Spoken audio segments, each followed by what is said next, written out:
time we were... Where were we? We were in the aftermath of something? No, that was like 2 or 3 sessions ago. You've technically been in the aftermath for a while. Like it's just been slowly playing out because the aftermath went from like one little thing to let's draw this out further. True. Oh wait, did we just get back from Scouting mission. The scouting mission was the right. session before that. We were dealing with the aftermath of the scouting mission because Giles went ahead and caused a mudslide or a rockfall. Sorry, Natalie, go ahead. Yeah. Well, I mean, we could both recap. Yeah, whatever that's fine. I'm not gonna punish either of you two for like jumping in. By all means, go ahead. I just realized I forgot to turn my lighting on. Anyway, so we continued along our getting chewed outage. We all got kind of talked to by the Queen of the Mouse Guard.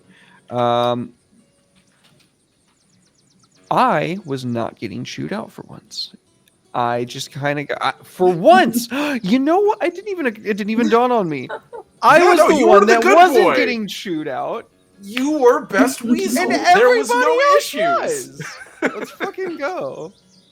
I'm just gonna bask in that for a minute. This feels nice. I'm gonna play Stray all the time, Natalie? or something. Nice. Yeah, no, you did everything right, buddy. It was great. Yeah, I was just reacting for most of the session. I remember that distinctly. Yeah, that's pretty fair. It was pretty fun. I liked it.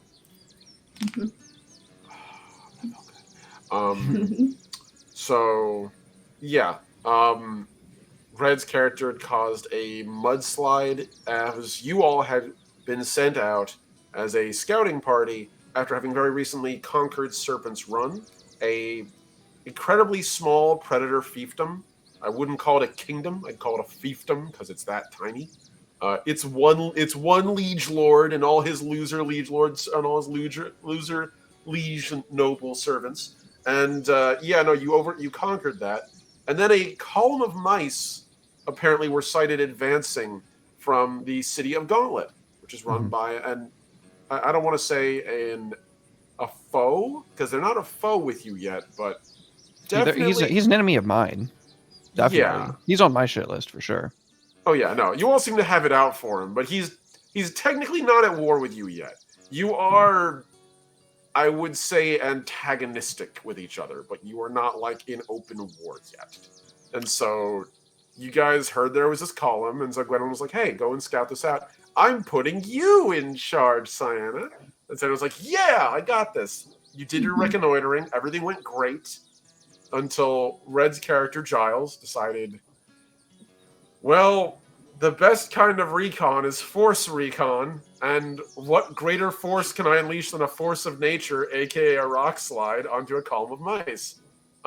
Which, as I recall when you guys were like looking at it, you could see it looked like it was an aid convoy, which makes sense because you just conquered Serpent's Run and literally blew it up with like cannons and all sorts of crazy stuff. So an aid convoy made sense. And Red's character dislodged a number of boulders and dropped rocks onto the convoy and then fled. And you guys got back, and Gwendolyn pulled you all aside, razzed you a while, Sienna, because you were in charge technically, and then razzed Giles way the fuck harder for being both technically your senior and also acting like a petulant child on mission and pissing her off. And then I believe the column arrived. And you guys kind of dealt with that. That's accurate. Yeah. So, as much as we could. Yeah. Natisha says a complication arises. Sorry, go ahead, Natalie. True. I was just gonna finish off the recap because there were 2 things that I remember that I feel are important. That scary mouse, the one in all the leather with a bunch of knives or something like that, that Giles had seen when he was back in town. Oh, yes. We got or at least Sienna got the impression that he saw Giles push the boulders, or suspects that the rock slide wasn't of natural occurrence. Additionally, we also found 3 swords and uniforms in the one of the carriages that had the supplies that seemed to belong to the guards that Giles had disposed of. So I think that was also the Scary Mouse's way of saying, like, I know something's up with Giles. I know what you did last summer. Basically. Yeah. It's the note you get that says, I know what you did. You're not wrong, actually. And on top of that, yeah, you're right. Krennic, whose art I'm sharing at the moment. That guy. Yep, Yeah. I recently redid his art because Looks Thank good. you. I went through pretty much the whole art catalog, and I'm grabbing stuff and throwing it away and replacing it with new stuff because my skills are better now. Yeah, no, Krennic was not happy from what you could tell, and you're right. You probably think he suspected Giles. So, and I do see the complication arising. Don't worry. Yeah. It's coming. And that actually works out perfect for this session. So, yeah, the meeting went by. They said, yes, we're definitely here. We're bringing supplies. We lost some to a freak landslide, a couple of soldiers. But here, take these 4 to 5 carts laden with goods. They're for you, from Gauntlet. No charge. We just want to be friends. Goodbye. Marches army back the way it came from. And I believe the session ended off afterwards with you all having a sit down around a large bonfire with the other leaders of the tortoises to decide who was going to stay behind to fortify Serpent's Run, because Gauntlet made it abundantly clear by delivering aid that they are interested in this territory and that they were probably going to try to seize it. So they needed to leave a garrison behind. So you guys chose a veteran mouse by the name of William to stay behind with his tortoise and permanently turn Serpent's Run from a once serpent fiefdom into a mouse settlement, a mouse city permanent. And you have your technically what I would call your first fast travel slot on the map now unlocked. So you guys get Fate or Persona, your choice of whichever you'd like. Thank you both. Red, if you're out there watching, that's for you too, buddy. When he gets back, he'll get to. Nice. So, when you both are ready, we can begin. Ready. Sick. All right. So, last we ran, we ended off on the large campfire and all the patrol leaders and the mice drinking, making merry, as our friend William, the patrol leader, a mouse whose veterancy has seen him go through both a Weasel War, the Hedgeham War, and this deployment, is finally gleefully accepting the opportunity to build something new and not be forced to march on his peg leg any further, and stay behind to fortify Serpent's Run. We open on the morning. It is cold. Everything is still kissed with dew. The sun has barely begun to rise over the mountains. And the mouse expedition is slowly migrating along the hill. The heavily armored tortoises, clad in many different mice of many different stripes and cloaks, waving behind them as Serpent's Run disappears into the valley as you guys crest the mountains and head out. Gwendolyn has called a moot for you to discuss what's going to be coming, what the future plans are. So, Sienna, you've been invited. Also, you as well, Dukan, are invited as clearly at this point, trusted Weasel operative.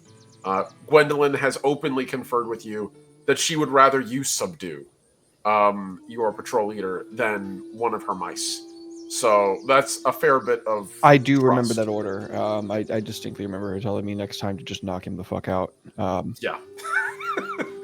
That was the only modicum of ass chewing I got last session. Yes. Which is pretty fucking cool, though. Like, that she's like, yeah, knock out one of my guards for me. So she invites both of you to her tortoise while the tortoises are on the move.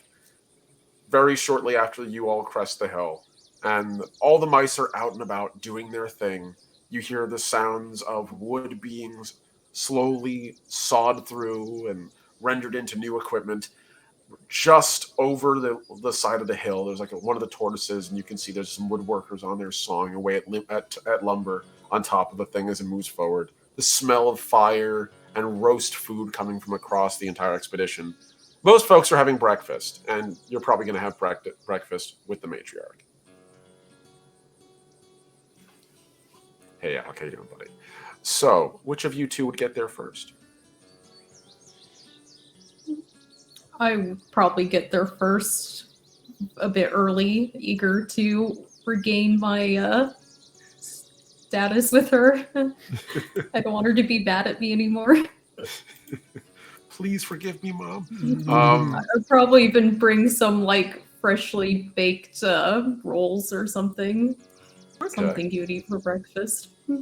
All right, that's fair. So if that's the case, then you probably have prepped some version of Gab Croon, which is sort of a food the Mouse Guard often eat. It is basically a type of hardtack with a lot of nuts in it and berries, like dried berries mixed into it.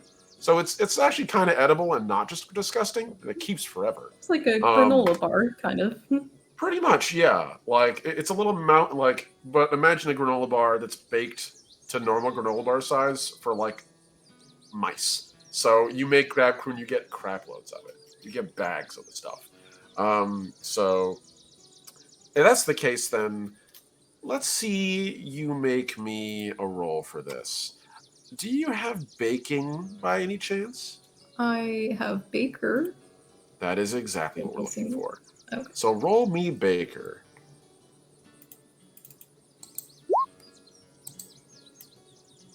Not bad. I mean, it's That's good. Yeah. Nuts and berries. It's only as good as nuts and berries are. Yeah, no, you're good. You're good. Like it's the whole trick with Gab Croon is it's like one of the first things that mice who are being trained as bakers are taught, because it's just so dang easy to cook. It's really like the most forgiving food. So that's enough to pass easily. You managed to make yourself a decent portion of it, enough to feed like 10 mice. So remember, you're a mouse. So like even a handful of like baking soda and leavening agent will create ridiculous amounts of food. Yeah.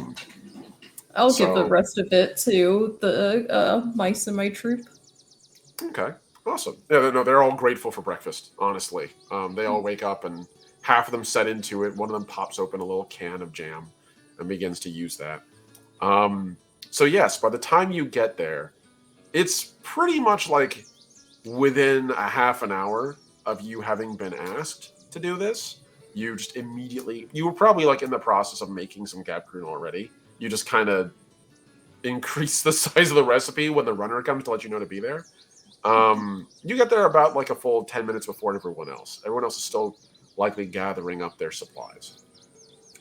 And waiting for you there on the lead ship of the expedition, the Invicta, is Gwendolyn of the Mouse Guard. Seemingly alone, with only... You do see in the distance Preston, who's manning the ship's helm. His fancy cap flowing in the breeze. But other than that, the ship is largely quiet. The crew seem to be doing their jobs. And Gwendolyn's stern face looks out at you from over by the command deck, where she tends to have these meetings. She just gently waves you up. I come up with the basket kind of outstretched. Just like, ooh, smell this delicious food. Maybe that will warm you up a little bit before you say anything. She looks down at the basket and looks up at you, and she smiles. I can never turn down good bread. And then she reaches over and grabs a bite. It's pretty good. You didn't need to. I appreciate that you did. And she looks around, and there's no one else around the moment. She just says, I hope you understand. I was upset more at Giles than you. And unfortunately, the burden of command is that sometimes the burden falls at your feet. For what it's worth, I put him in your patrol to test you. And I think you did as well as could be reasonably expected. The failure is really more mine than yours. Should have just knocked some sense into him with my staff next time. Your restraint is admirable. Don't let the actions of others change who you are. I promoted you to patrol leader because I thought you have within you a strong moderating force and the distinguished ability to declare when action is necessary and when it's not. I don't need another Giles. I'm quite content. That's very true. Nobody needs another Giles. Except maybe if his sole purpose was to torment the already existing Giles. I suspect we may have need of someone as skilled as Giles come time. His people do in fact benefit from him immensely, but we'll get there when the time is right. For the moment, we have the immediate future to discuss. Come, sit down. And she gestures to the table in front of her, and it's the same gnarled stump that's been cut down. For the mice, it's huge. For us, it's like a medium-sized tree branch that fell. They just kind of chopped it cleanly and polished part of it. And it's big enough to be a mouse table. And on it is the map of the territories. So I'm going to pop us over to the new updated territory map. It's finally been updated after a bit. So Ooh. on it, you can see that the mouse expedition in blue has continued traversing from the landing site that you all landed on, all the way through the forest, through the hills and the foothills, to Gauntlet, where you all met with the other mice territories here, the Mouse Empire, as people were calling it, or the Empire of Gauntlet, to Serpent's Run, the area you just conquered, and now you're approximately about a day's journey from Serpent's Run, like, by the time they've estimated this map to be done. The little, marker on it is being moved slowly, as you can tell, over the course of the day, and there's a couple of nearby, cartographer mice that seem to be asleep from having worked through the night on the map. And so she moves her fingers to the top left of the map from your perspective and points to two in particular areas: the Fox's Den and the Owl's Roost. So, I called the moot this morning to discuss where we should go first. I know where Giles wants us to go. Giles wants us to go to the Owl's Roost. According to him, he's struck some sort of accord with some beast of the forest. Some kind of political interplay is involved here, and the beast would see the owls who rule the roost supplanted. And Giles believes he can call favor with the new leader. Political favor, and certainly one that he doesn't intend to keep for long, but an advantage he believes might serve us in the future. I'm not sure how much I believe it, but having an ally, even a temporary one, to take one of these beast empires down would not be bad. The alternative is the Fox's Den. She brings her finger down to point at that. This one's about the same distance, a tad bit closer, about a day's trip closer to us, at least with all of our battle plate and tortoises. However, we know the Fox was a particularly cunning strategist, and, well, I'm certain that they have once again put mice into bondage. They're both true beast kingdoms. Serpent's Run was small. It was a field test of our capacity to wage war. These will be actual battles. And honestly, whichever one we take is likely to become our capital. We will have to take both. We cannot be in the shadow of a threat that close. But whichever one we take first will likely be our jumping off point. So, What do you think, Cyanna the Small? And she sits down at the table and grabs a little cup of tea from nearby and begins to sip. At this point, Derek, if you want Dukan to arrive, you can. I assume Sure. at this point it's been close enough. Yeah. Other mice are starting to arrive as well. I think that if there are mice in captivity, then that is where we should head for. It would be cruel to make them continue to suffer even an extra day under rule of Predator when we're here and can do something about it. You can see she gets ready to say something, and as she does, Dukan, feel free to enter. Most likely both. Bond mice to their service. Dealer's choice. Who's I free thought you said only the first? fox had them. No. They know for a fact the fox has many mice in bondage. Dukan's Okay. putting money on the fact that he thinks the owl would as well. I will say you both are smart enough to know that's probably the case. Even the serpents had mice in bondage. That was Yeah. the majority of who you fought. That was my logic. That's, yeah. Mm. You would see Gwendolyn turn to you, to Khan, as you entered and sort of nod. A pleasure to have you, Master Weasel. Please, sit. I don't know if you would partake of it, but there is Gab Kroon for the table. He looks to the granola, looks around for some kind of meat.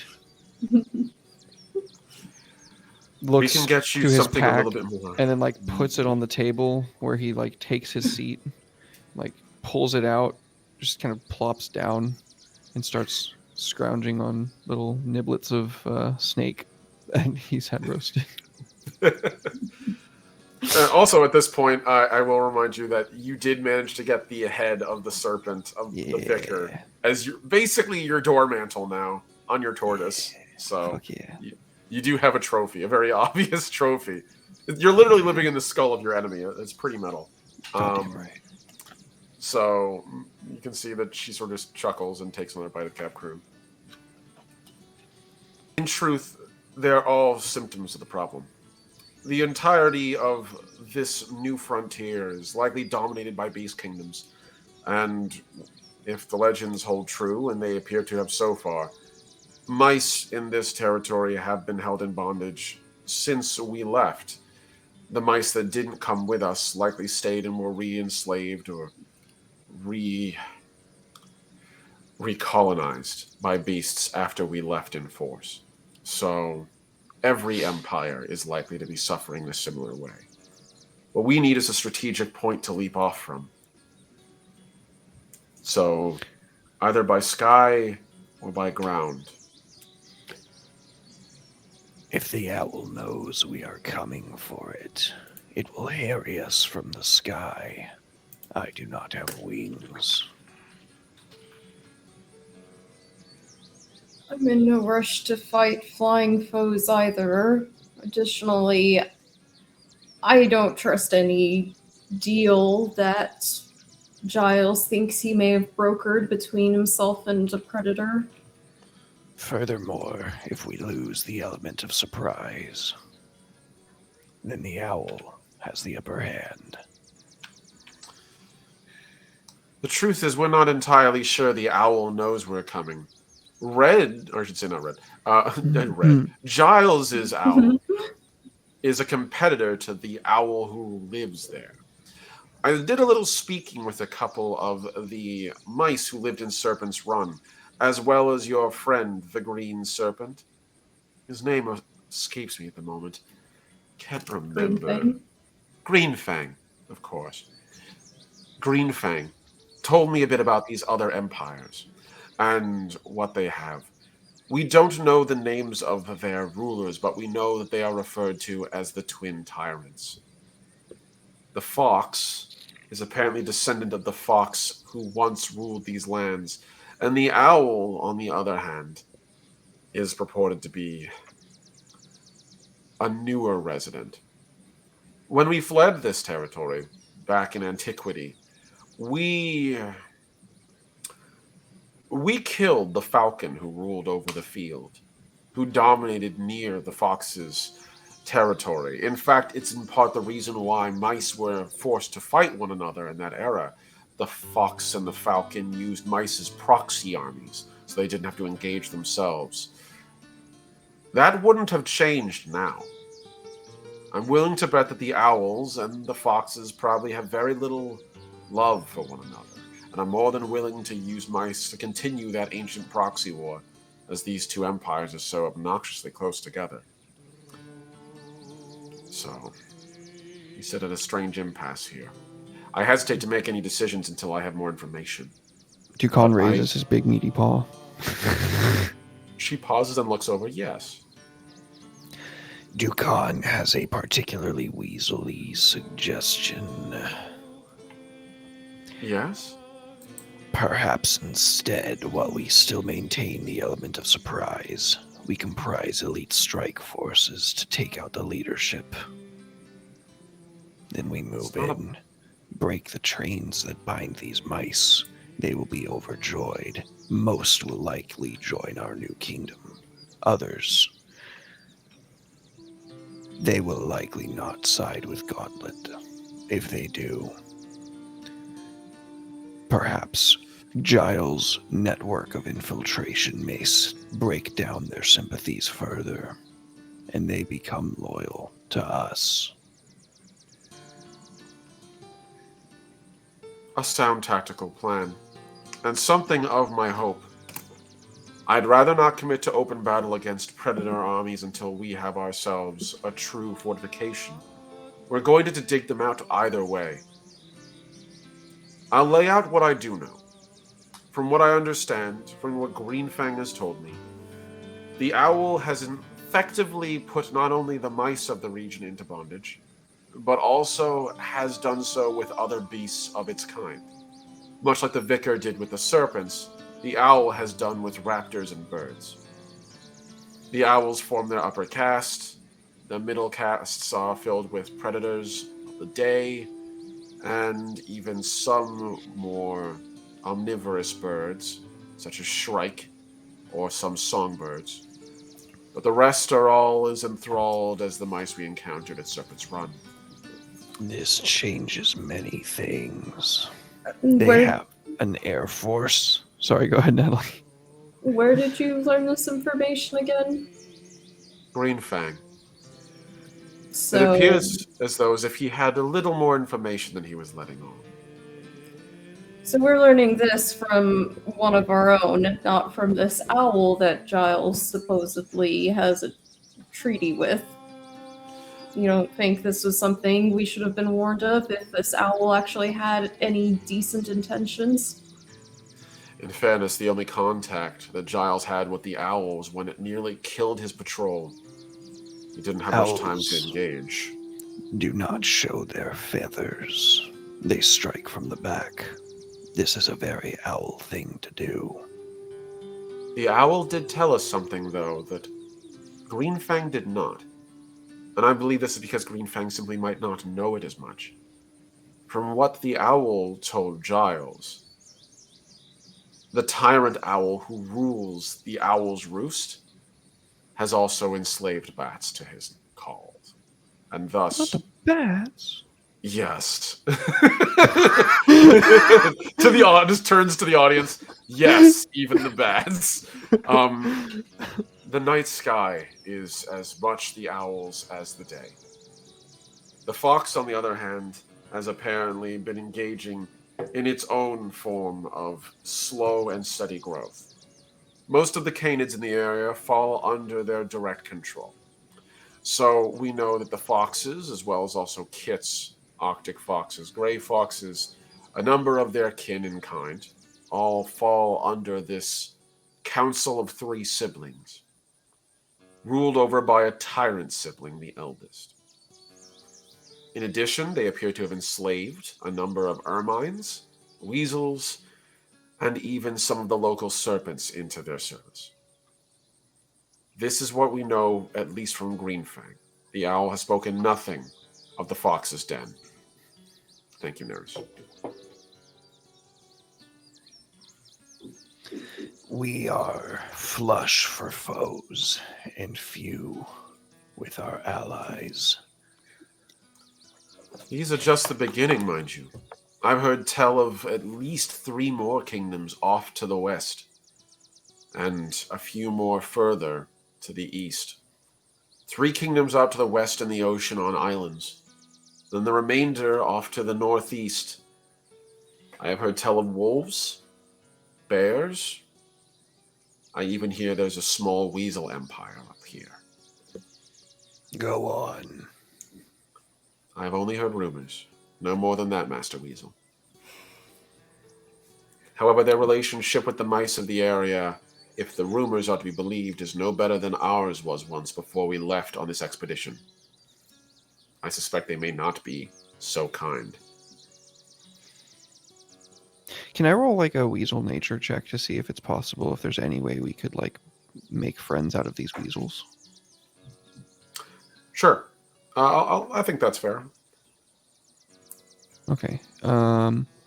Otherwise, it would be.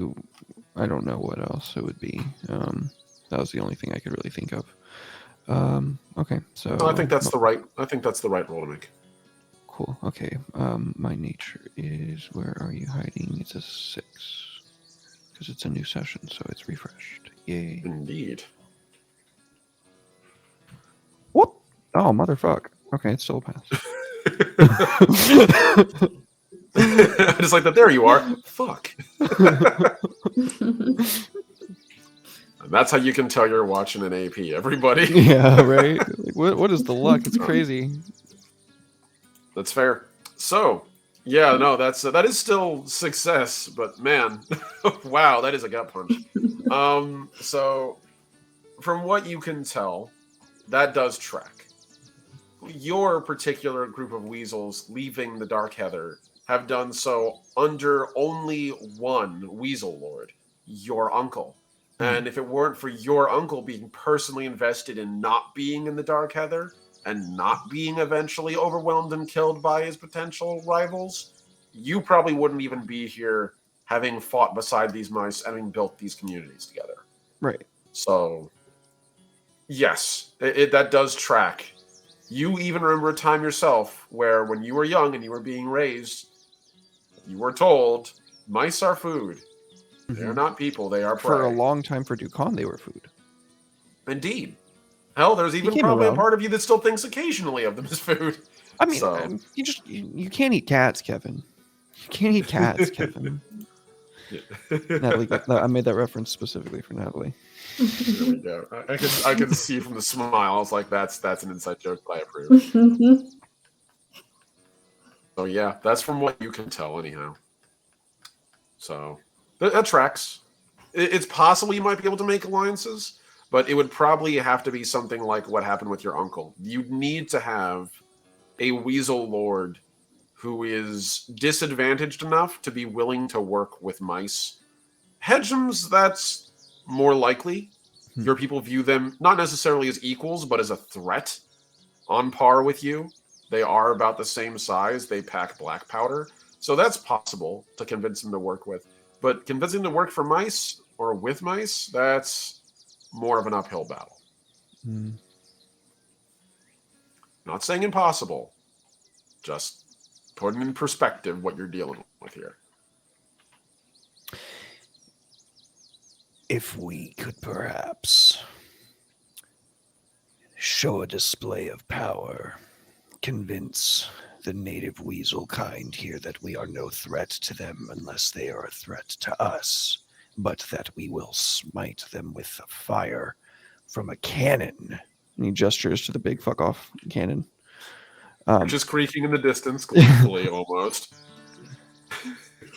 They may be amenable to our cause. We may find friends. Temporary alliances with them until something more permanent can be forged. I'm personally tickled about the fact your characters like friends. Too strong a word. Potential allies. Yeah. She follows your gaze up to the cannon. As much as I wouldn't mind smiting foes from on high wherever we go, I'd also like to do my best to evade using it, but for the biggest of threats. If we are in fact in bear country, as we have heard the possibility of, we should reserve that weapon for its potential use. However, I understand your point, and I think it's fair. But regardless, we can't make any pushes out towards the northeast until we take the Fox's Den and the Owl's Roost. The expedition is reaching the end of its supplies. We have maybe a month's worth of goods left before we start running out of food. We'll need to start planting food, harvesting, foraging, hunting, and preparing for summer and fall. Hear Dukan out. We take the Invicta with Hedgems and Sayana, and maybe even Giles. Maybe not Giles. That's debatable. We go on the water to visit these weasels. Diplomatically, we prove to them that we would be good allies, at least good enough for them to devote a unit of weasels, a strike force, if you will. We add that to our ranks, and we form a potentially lasting alliance on the grounds that we share in the spoils of victory. I know my kind. If I can prove to them... Sorry, Dukan doesn't say my. Dukan knows his kind. If Dukan can prove to them, they may be of use yet. I'll consider it, Weasel Lord. At least once we have ourselves a place to operate out of. He nods. She turns to you, Sayana, and so you suggest we move towards the Fox's Den, then?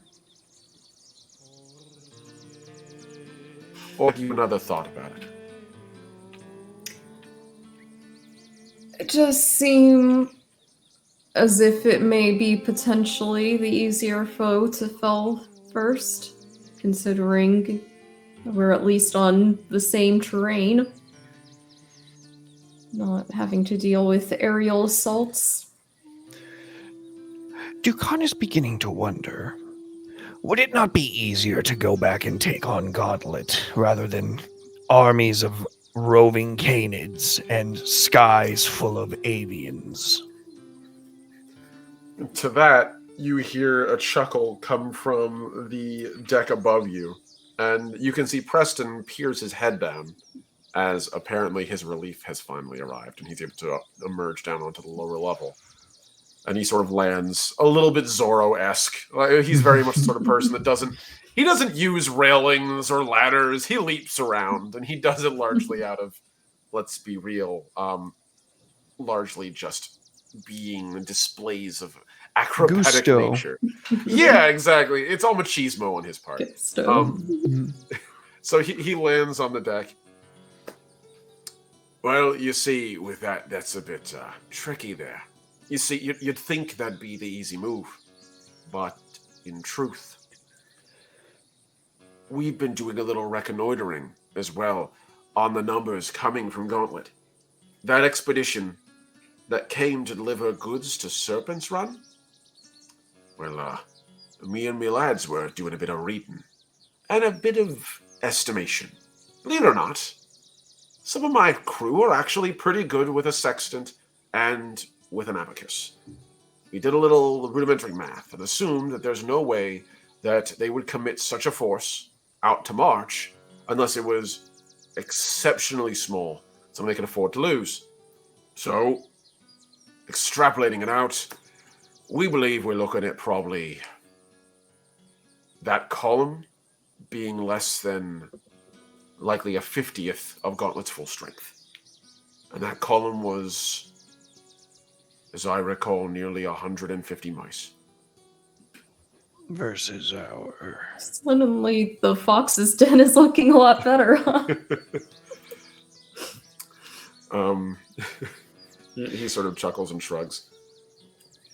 Honestly, it's damned if you do, damned if you don't. I think no matter what we fight, we're in for a hell of one. So, no easy Yeah. choices, just choices.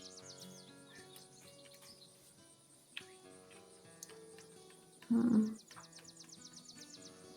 think I'd rather die trying to save mice from predators than trying to save mice from their own follies.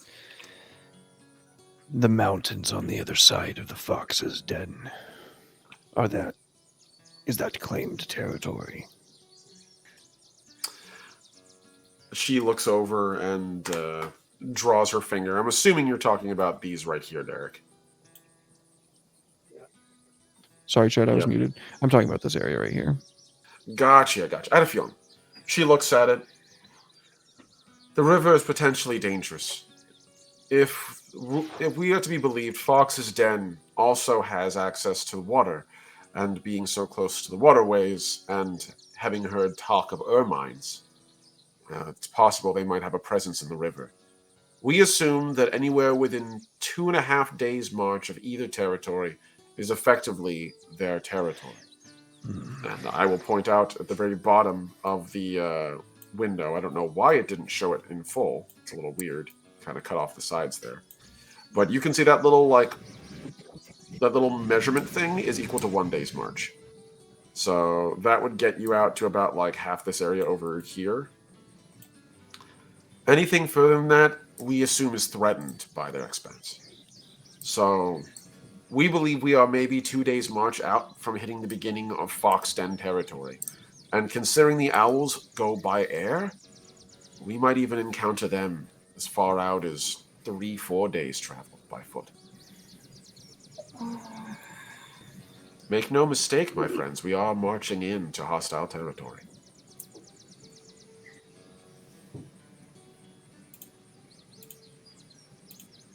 I merely need your input. This is a tactical decision, and a difficult one at that. I wouldn't have asked your opinion if I wasn't struggling with it myself. I merely wish you to consider it, and to give me your informed suggestion. From what I can hear, it sounds like you, Cyanna, have at least fallen on the side of the Fox's Den, unless I'm misconstruing your perspective. I stand by my earlier assessments that although I don't by any means think it will be easier, I do think it would be marginally easier than tackling the owls. And perhaps we can gain some recruitments from the mice we save from the Fox's Den that can assist us when we do take on the owls. That's very fair. Dukan has a different feeling about that. Dukan agrees with Cyanna that the owls will be a fiercer foe in combat, and it is for this reason that Dukan believes we should take them on first. There's nothing saying that the mouse kind we liberate from the Fox's Den will even decide to stay with us, nor will they be in any condition to fight if they are truly living under the thumb of such wild canids, beholden only to a tyrant. We incur losses, no matter what. Casualties and attrition over the course of a warfare will wear you down just as deadly as your enemy. If we do not take the more severe threat on first, regroup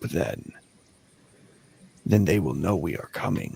We will lose the element of surprise on them, and the sky will be an open warfront for the entire rest of the time until they are silenced. Your counsel, both of yours, is well appreciated. And fair. You both make valid points. The foxes fight on our territory, and we are used to fighting creatures of the ground. And while we have hunted a great many flying beasts, this would be extreme even for us. Likewise, you're not wrong. We've seen what the owl is capable of. And take care, Neris. Have a good night. But, you guys get a fate or a persona. Your call, both of you. Oh, Neris, thank you so much. Thank you. Appreciate that, dude. That's awesome. Lovely parting gift. Thank you, Neris. Thank you very much. Get some good sleep. Yeah, take care. We've seen what the owl is capable of. If its rival is to be a gauge of its power, it's seemingly capable of striking at us at will, is all but impervious to our weapons. It can kill mice on the casual. It even kills other predators with great ease. And such, we should be cautious. Both of you bring up good points. I'll have to think on it more. We have about 2 days' travel before we have to make a decision. The path towards both is the same. But in 2 days, we will have to diverge. I will call for your final decision then. I believe that's all I have to address you to, so I will request something, though, from both of you. Would you be willing to commit your tortoises to the head of the march for the moment? I'd like you to range ahead a tad. The Invicta needs a little repair time.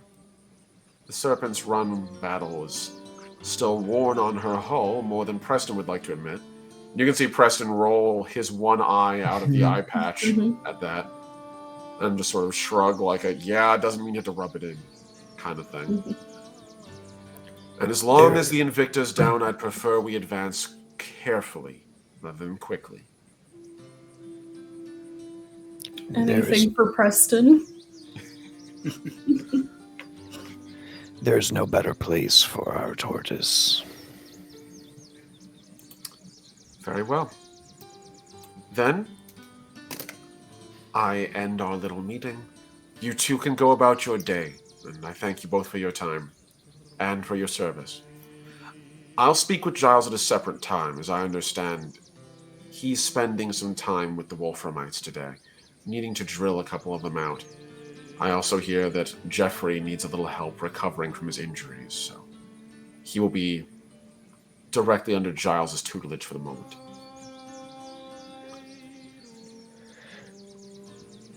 Dukan will get more breakfast. You might want to stop by the larder. I know that one of the tortoises has just gotten in some rather choice cuts of cricket you might enjoy. Dukan has enough snake for a year. Keep your crickets, ma'am. She nods and smiles and sort of just bows as the other mice begin to all come in and settle down for a more formalized mood. And this is that moment you... Just thinking of just thinking of that one Simpsons meme, but just Dukan saying, "I don't want no damn crickets. Basically, that was his polite way of saying I that. don't want no yeah. damn." I don't want crickets. They get in your teeth. What's interesting for both of your characters is you also realize as you see the other mouse guard all sitting down and Gwendolyn rising to address them, Gwendolyn doesn't do that with you two. Apparently, she values your input enough to call you directly and have these meetings ahead of the rest. But suddenly you realize We're special. hey, you're in rarefied air here. Like, you clearly have the ear of the matriarch of the Mouse Guard. No small feat for anyone, regardless of the era. Especially in this instance. You might yet be in positions of power very soon. What's Modi doing? That's a great question. I was going to ask what you were up to next, so I think this is a great moment for, because we're also approaching an hour if either of you two wanted a bio break. Yeah, let's take a bio break. Yeah, we can get back and discuss what's up with Modi. Awesome. Well, don't go anywhere, folks. We're going to take a quick 5-10. We'll be right back with more Malgard.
Welcome back, everybody. Welcome back. We are back. We are not crabs, and we are ready to play some mouse guard. God damn it! I knew it was gonna come back. Oh God. Inside joke chat. So I'm going to give you guys downtime for about a day. It's for you all to do with what you'd like. Derek, to answer your question, Modi the Red is at the moment just sort of vibing. She's not doing anything in particular. She's currently on her tortoise, which would be, I believe that's Sedony. Yes, her tortoise for now, but on the way, on the way. So she's currently vibing at Sedony, doing her thing, mostly brooding, eating, sleeping, but also occasionally planning. From what you can tell, she's resting after the assault. So Did she get along injured? with your other two friends, the weasels as well. Squeeb and Drimbly. Yes, Well, exactly.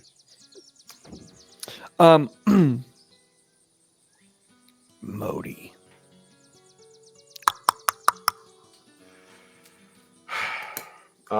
You'd hear from inside just this loud, what? And this like exhalation of breath from out of the tunnel.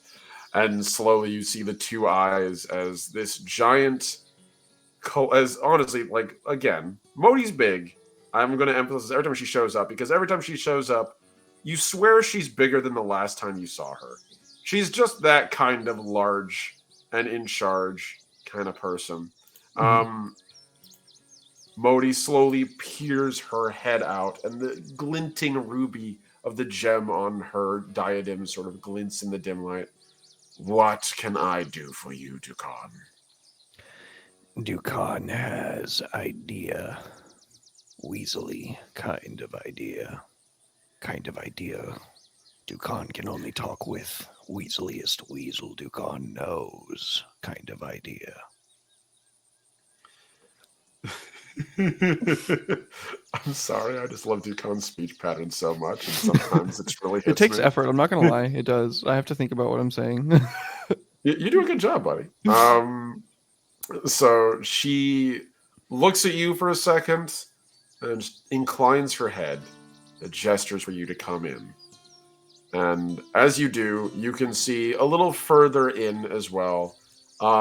There appears to be a little section where she's had like a little ledger there. And for weasels, your ledgers are strips of paper bound together by rings and leather. So not quite like a book, almost like a pamphlet. And they're designed to be hooked on and clipped and hung from walls where mice can't reach them. And so you can see on the paper before was you had your cousin's information there, along with also Squeeb and Grimble, their respective information. But now there's a fourth one there, in addition to your papers, of course. And from what you can tell, it appears to be new and written on local paper. And you recognize the script as being from Gauntlet. You have a pretty good... Yeah, you can pretty well guess who that is. Yeah, that makes sense. You just kind of makes a mental note of that for the time being, and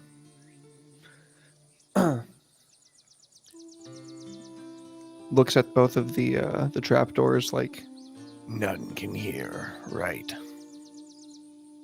I guess it's only one trapdoor for her, right? No, she has four. Oh, here. she has four. Okay. She has trapdoors leading into all of them. Got The it. idea is she can open them up and shout at someone and get an order out without having to move from her little tuffet in the back. So she walks over and just flick, flick, flick, flick, and shuts each of the portholes. And now they can only hear when I snore. Go ahead. Dukan was at meeting with Queen of Mice for breakfast. They did not serve meat. Do not understand. He offers her like a smidgen of snake, roasted snake. She smiles and holds out a hand. No, thank you. I'm quite full, actually. She points behind her, and you can see back there is what appears to be the bones of some kind of rodent, larger than a mouse, smaller than a rabbit, probably a squirrel, and likely something she hunted while you all were vibing. Probably while she's resting, she went out, hunted, ate, gorged herself, and passed out. You know, living the good weasel life. She is the weaseliest weasel you know. True. Maybe second only to Dukan. Well, no, she's a little bit more of a ice For queen. now. For now, yes. A little more squeeb than me. Yeah.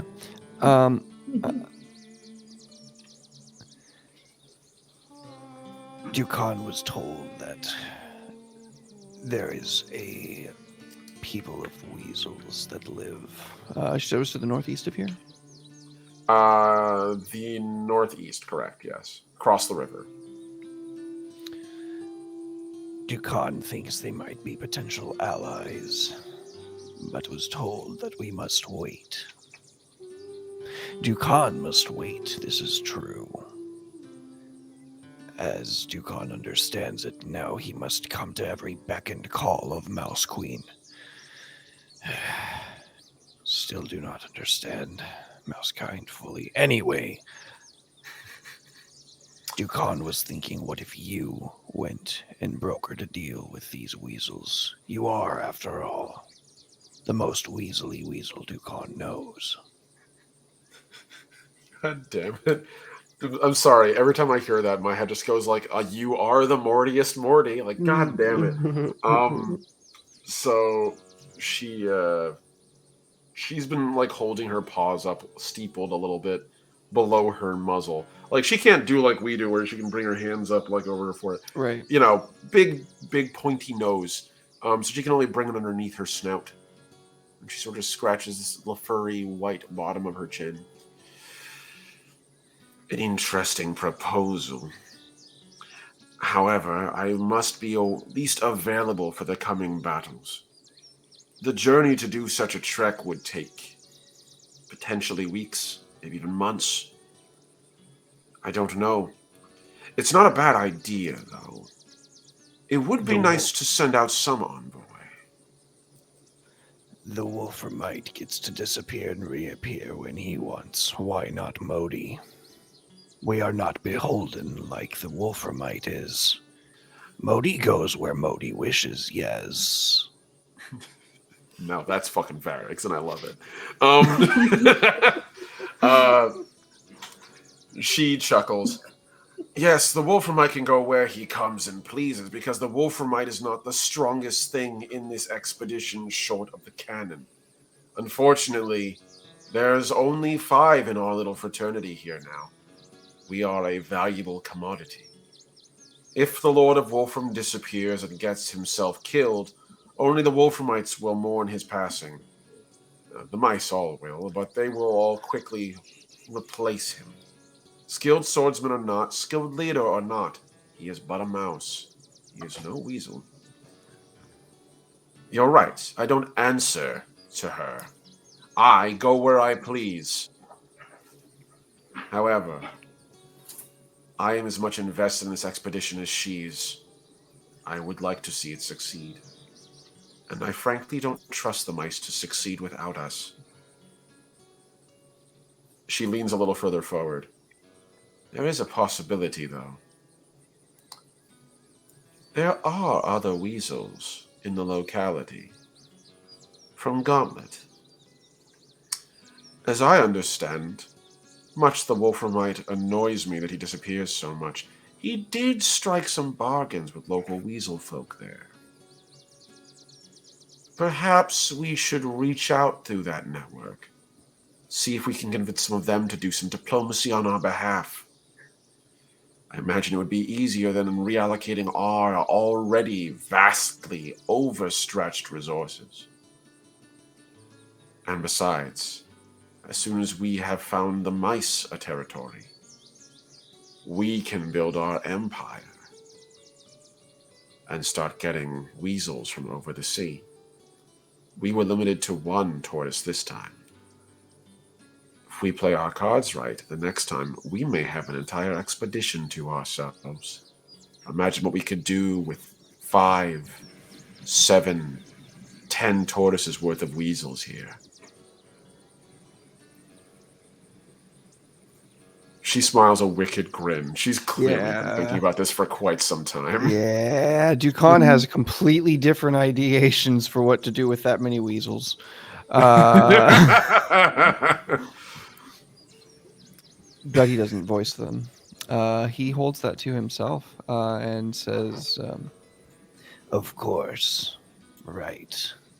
In the meantime, who should go?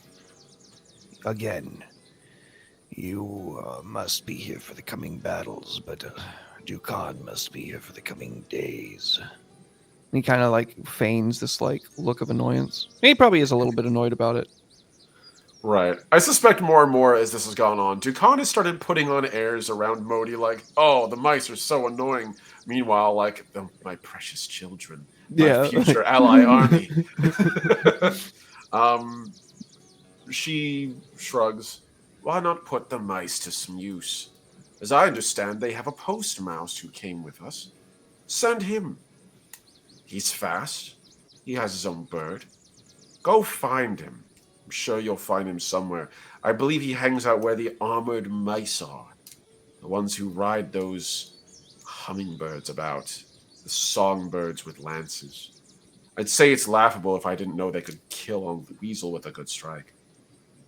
But find the post mouse. Send him. He might be of use to you. To us. If this venture succeeds, I will admit, you've been instrumental to the progress of this expedition. I might require barons for areas outside of my control. I'm gonna make. I may be the new Tunnel Lord, but I would certainly like good, strong, capable allies in this region.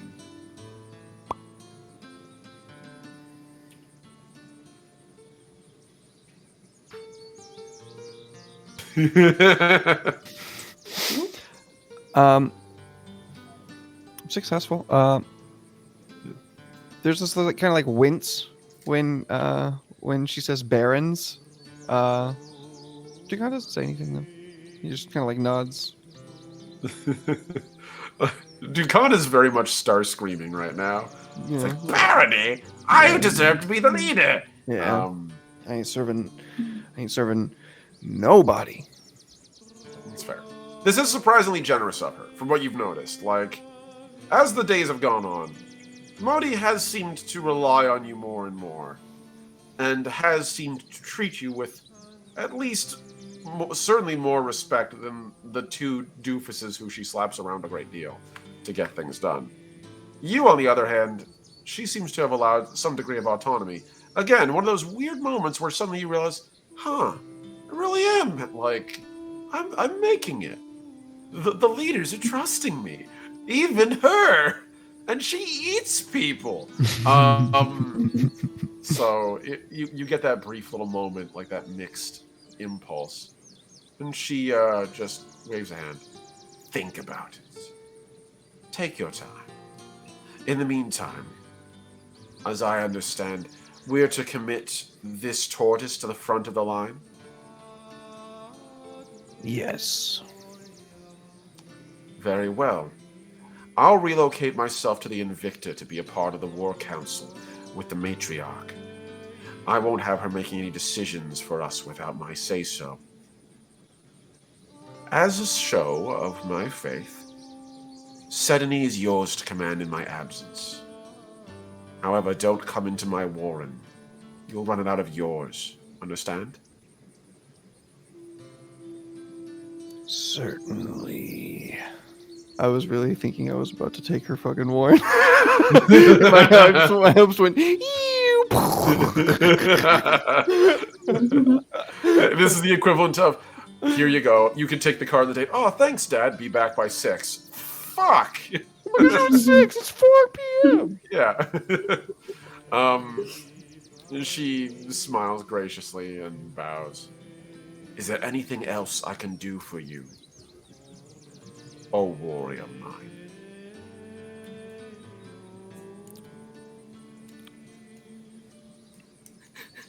Not at this time. Lovely. Well, if you'll forgive me then. I feel like I'm going to go out on a bit of a hunt. I am feeling a little peckish. For the moment, anyhow. I should be fine, but by evening, I'd like to have something a little more substantial to snack on. And so she reaches up on the wall behind her and pulls down the greatsword that, to you, is like almost comically large. It's not a. I would say it'd be like the equivalent of a longsword daikatana. This isn't a bastard sword. This is a great sword with a handle more akin to a bastard sword. It's very, very big for a weasel. It's like about 2/3 the length of a weasel. She takes it and puts it around her waist and cinches it tight. I leave Sedany in your command to move to the front of the line. A good evening, Dukan.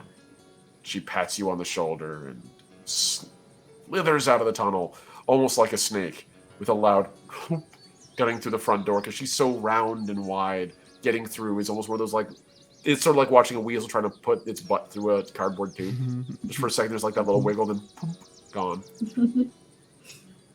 Leaving you in charge of the tortoise. With a final look around the interior of the Warren, Dukan is going to start issuing the orders to move on ahead. How closely do you look about the Warren? I mean, longingly lingering. Okay. Mhm. I was wondering if you're scanning it with your eyes for anything, or if you're just kind of like taking a look over, like, one day, baby, kind of deal. I'd say more like the latter, but now you made me want to do the prior, but that would be dishonest. So I am assuming things your character would be capable of doing. So if you, on a second thought, want to try that, you can. I will try that. What would that be? I would say that would be Scout. Okay. You can add Weasel Wise if you have it. I don't know if you have that or not. Weasel Wise, I do not. I have That's fair. Lore Weasel, but I don't have Weasel Wise. You could add that. Okay, Pog. Okay. Boop. Let's see what we got. Not bad. That's pretty solid. So, your eyes, as you go about the room, and you sort of take it in. You've been in Modi's Warren before. Plenty of time. But you've never really had it to look around. To put it in context, weasel warrens are usually pretty big, but the tortoise is cramped and barely big enough for casually, like, 2 weasel residences at, like, best. That's like a cramped college dorm room style living for that. 5 weasels is positively cramped. It's like living in an RV with 5 people. Like, that's a lot. And so you each have just barely enough room to get in, sort of turn around. For you and a lot of the other weasels, you can still move around and, like, turn around in here.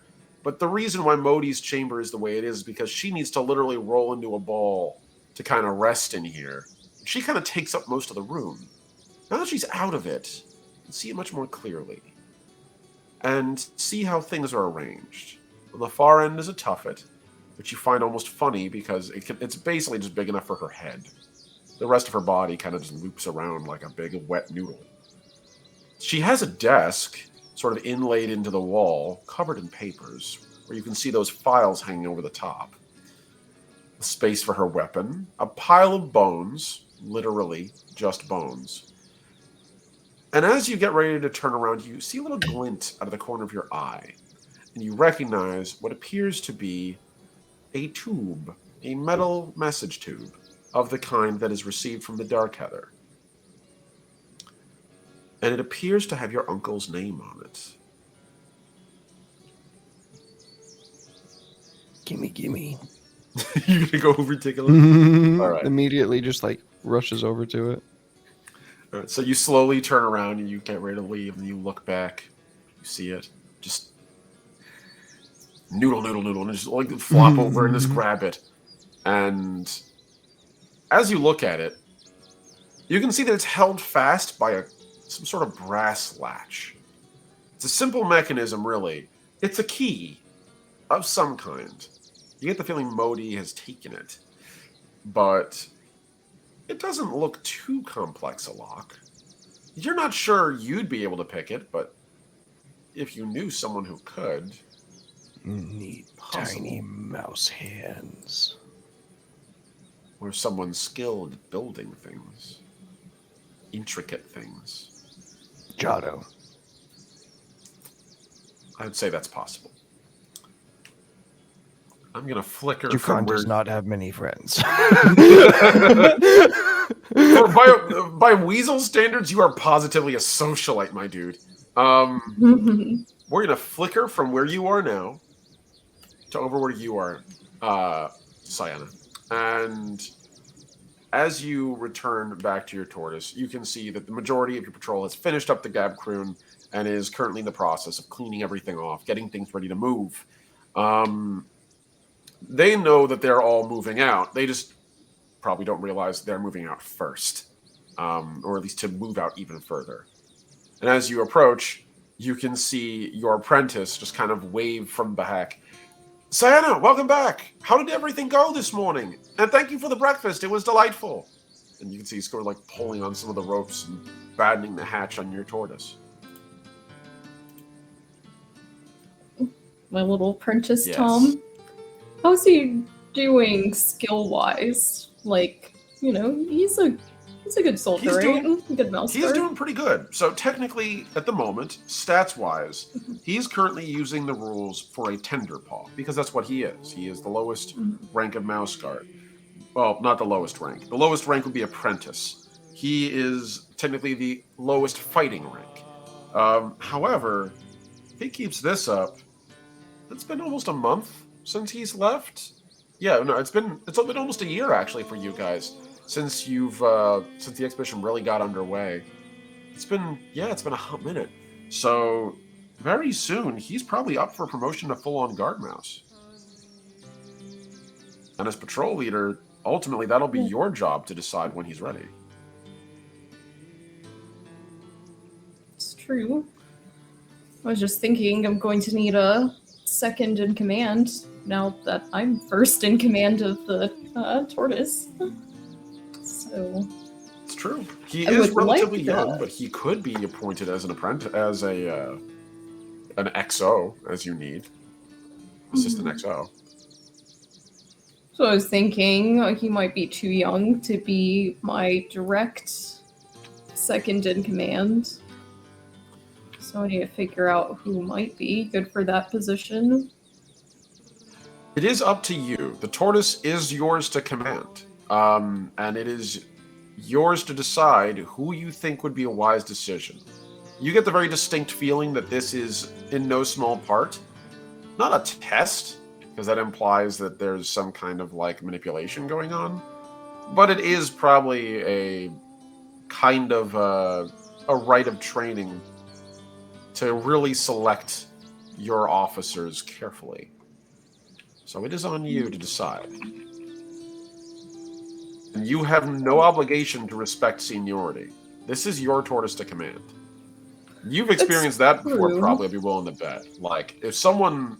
You've probably been passed over by promotion by people who are more useful in that instance of whatever thing was going on. So, Well, I you don't know want it's to promote Tom just because he was my apprentice. I'm trying to think fair. what kind of role I could make to gauge who else could be a good fit. Okay. Obviously, I've probably been keeping an eye on my mice when we battle and things like that. So I'm looking for someone who's good with their weapon, but also level-headed, but can lead. Okay, that's fair. Best role for that, I would say, would probably be... This is an interesting one. So I'm going to look Mhm. at your stats and actually make a decision based on that, because I'm having a hard time thinking of that. That feels like that'd be a command sort of thing. So for this, I would say instructor would probably be the one you'd want. Okay. I think that would be fair. I hope I roll well because I only have one in that. You know what? Circles. You could also do circles as well. You can add that in. That'd be 4. Okay. So 4 plus whatever you just rolled. Which was a 1. So it'd be 4 ones. Okay. That is Might one need success. to- That is still success. You have 1 degree of success as Oh, opposed to. Yeah. had and use my only persona. Oh, come on. You still have 1 degree of success. I will let you That's take that true. back. You didn't really need to do it if you didn't want to. So I'll let you have that persona back. Okay. Under most circumstances, success is all that's measured. The amount by which is not so extreme. Also, Grimwood Games. Hell yeah, nice. Thank you for that. Thank you so much for the follow, buddy. Oh, nice. So you've looked around, and you know there's a number of mice who are. Your patrol isn't the most veteran. But what you've noticed is that it seems that Cedric has gathered together a lot of capable soldiers.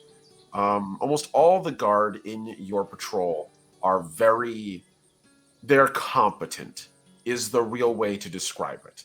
You have 2 tender paws, one of which is Thom, who you've noticed is very skilled. And while he was first deployed as a naval officer in the Mouse Guard, which, by the way, to the Mouse Guard, their navy, when normally not like having the Invicta, which is technically a privateer ship and not Mouse Guard, their navy is actually people who use like leaves and sticks and twigs to make boats and rafts and patrol around the riverways. So their navy is really more like a coast guard, and it's really less a coast guard and more like lifeguards with knives. But despite that, he's very capable. In terms of the others, I'm going to randomly generate one for you. Okay. Because right now it is between Thom and this other candidate. I'm going to roll that right now. Nice. Okay. And going by name at the back, we're going to go with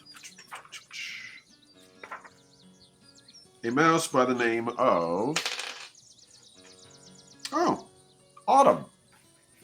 Okay. Autumn appears to be a capable patrol mouse. She's been around for quite some time. She, from what you can tell, is one of those mice that was likely going to become a patrol leader, likely by the end of this expedition. So you kind of left a little bit ahead of her in your appointment, but she's been nothing but professional and respectful. She seems to understand why you've been selected. She's so far not given you any reason to doubt her capacity as a leader. And in fact, when you're gone, whatever she's in charge of, she always gets done well. She's never given you an issue. She's never given Cedric an issue. She takes orders, executes them to the best of her ability. You wonder whether or not Thom might have more, what would be the word, ingenuity than she does. She seems very much a by-the-book kind of patrol leader, or a patrol guard. So you would have your 2 candidates of Autumn, who is a very capable, very skilled, very well-drilled and seasoned patrol mouse, but one who doesn't seem to want to make many waves and might not necessarily be very good at improvisation. And Thom, who's a tender paw, and thus nowhere near as seasoned as she is, but also is clearly shows great promise, has been directly under your wing, and you know for a fact could improvise, and is really swinging well above their weight. Like the way that Thom's performing, Thom is a patrol mouse in all but title. Out of curiosity, how long would Sayana have her current position for? Like, You mean on this little like moving your tortoise ahead on recon, or you mean just patrol? no, just more like when will Sayana move on so that her second in command will take her place? Like, what time frame would that roughly be? So the good thing is, as soon as you all park your ships and have yourself a settlement going, almost guaranteed the first thing that's going to happen is they're going to start drafting new mice. into the Mouse Guard. And once they have their next class of Mouse Guard, to train them, they'll begin to immediately elevate promising Patrol Guard to the role of Patrol Leader. So they don't necessarily need for you to move on to take their place. You just happen to take Cedric's place because Cedric needed a successor. But within a couple of months at this rate, maybe even less, depending on how quick you're able to subdue the Fox's Den, assuming you succeed, assuming you all survive, that's a big assume. But if you do, then they're likely all looking at promotions for having been with the expedition longer than the fresh-faced, likely newly freed former Bonds mice you'll be largely dealing with. Okay. I just wanted to make sure if for some reason I don't pick one, then I'm not ensuring that they don't, get a promotion for the next decade or something. Oh, no. In fact, a little lore blurb for you about the Mouse Guard that's really important. The Mouse Expedition is not normally how the Mouse Guard operates. Under normal circumstances, patrols are temporary formations, created and dissolved at will by the matriarch as the need arises. So if you need to run medicine to a settlement, you'll form a patrol, have them do their thing. They'll do a circuit of the territories, come back, and once they come back, they dissolve, unless they choose to stick together. Sometimes they do, sometimes they're reassigned. It's very common for patrol leaders to rotate out the mice that come through. In some cases, even going from settlement to settlement, some mice will get off of the patrol, other mice will get on from there. It's a very fluid structure. So it isn't like the military where you have a unit and a regimental structure, which basically necessitates to have a leader, the old leader has to be promoted. That isn't the case. There's a constant flow of fresh blood into the Mouse Guard. Yeah, or dies. Sorry. So, no, it's very important because that happens a lot too. It isn't quite that regimented. Now, you don't know how things are going to work once you guys establish yourselves a new territory, as you're likely no longer going to be just the Mouse Guard. You're going to be a new Mouse Nation, and you'll have likely a little bit more of a formalized structure. But long and short of it, whoever you choose isn't going to be locked out of their career for like a decade or something. It'll be at most months. Opportunities arise all the time. And Gwendolyn and whoever is matriarch is constantly going to be hunting for skilled people. So, yes. Don't worry. That's a very good thing, though, to think about. And for that, I'm actually going to award you your choice of a fate or persona, because that is a very intelligent thing to do. I think that's a very in-characterful thing to think about when you're considering being a leader, is how is my decision going to impact your troops. So, hell yeah, I award that. That's good role-playing. Appreciate it. Yeah. Well, is there any reason I can't kind of have them both as my second in command, since this is potentially only going to be for a few more months? I can just kind of delegate the duties to both of them. Absolutely. It's entirely possible to do that. Because they both have their strengths and weaknesses, so they'll kind of balance each other out. Yeah, no, that is entirely possible. Hell, and everyone treats their subordinates differently. Oftentimes, you'll have Naismith subordinates where their whole job is just to be like, "But what about?" to their commanding officer, until they're like, "Okay, I've had enough contrarian argument. I think we've refined this as hard as we can." Whereas others just need people to execute. So if you want to have two folks underneath you, that's up to you. Yeah. By all means. I think so. Okay, how do you go about it? I'll talk to Tom first. Okay. So I'm going to assume that do you approach him right as you're like walking up, or do you wait a couple of minutes after you've had a chance to settle and you've told all of them that we're shipping off to the front? Oh yeah, I'll explain that to the mice first, kind of get things going, and then just tell Tom once he's done with his duties to come find me. So I'd like to speak with him. Okay.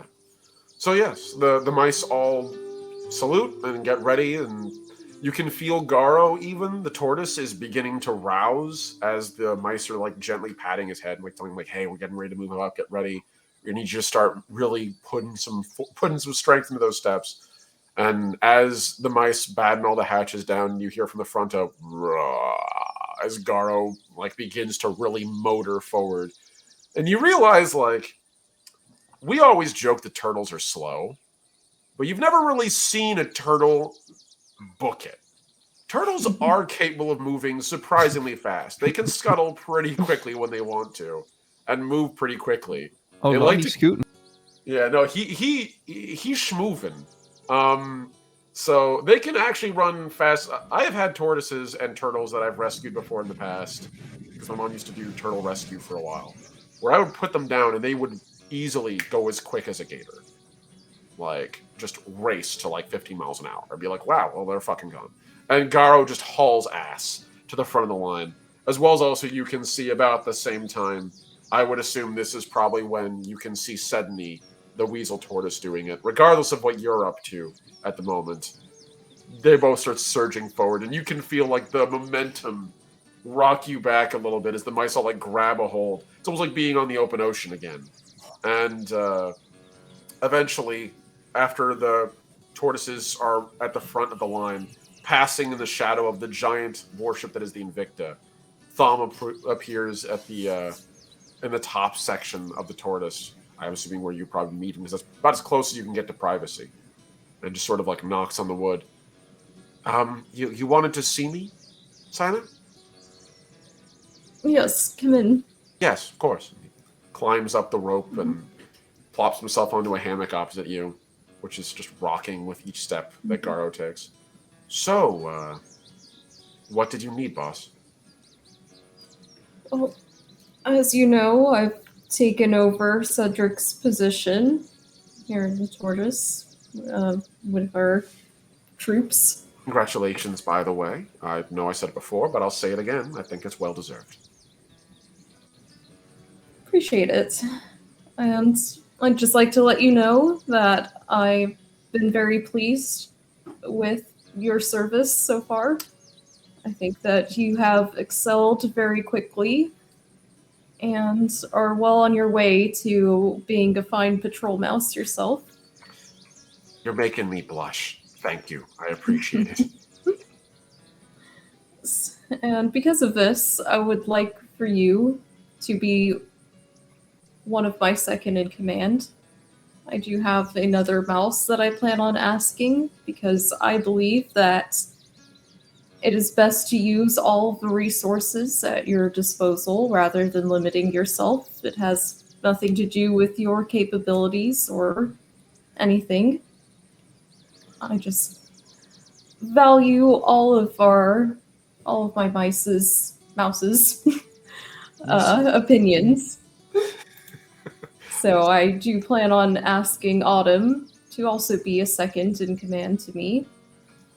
And I hope that you will still accept my offer knowing this.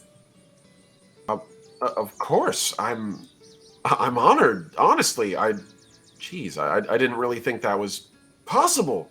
Wow. And he just sort of like sits there and just sort of like stares in the middle zone like, oh, this is going really quick. Now, if you think it's too soon and you would like to take some time before moving up to that position, Oh no, then no, by all absolutely not. I'm ready. I know I'm ready. I am 100%. Yeah, he is absolutely jazzed about it. I am definitely 100% on board with this decision. I think it's a great decision. I won't let you down. I promise.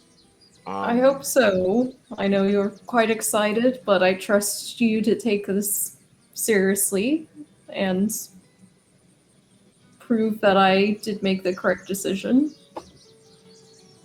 I promise you won't regret it. Scout's honor. And he makes he makes the equivalent of like a mouse apprentice's sign. And I'm going to say like it's literally like little mouse ears. Aw. I promise I'll do my best. I am a little curious though about this mission you have us on. We're arranging ahead. How dangerous is this supposed to be? Not that I'm against it. I just want to know what to prepare for. We should be prepared for the worst, but hope for the best, of course. These are unknown territories. I don't wish to alarm you, but I did learn from Gwendolyn that there is rumors of bears, not in this area specifically, much farther up north. Like the And second you say it bears, is you can see him just go like, quite and then you say up north. It is quite unlikely we should run into any at this point in our journey. However, that just gives you an idea of the dangers in these unknown lands. So we should be on constant alert. However, there's no need to panic.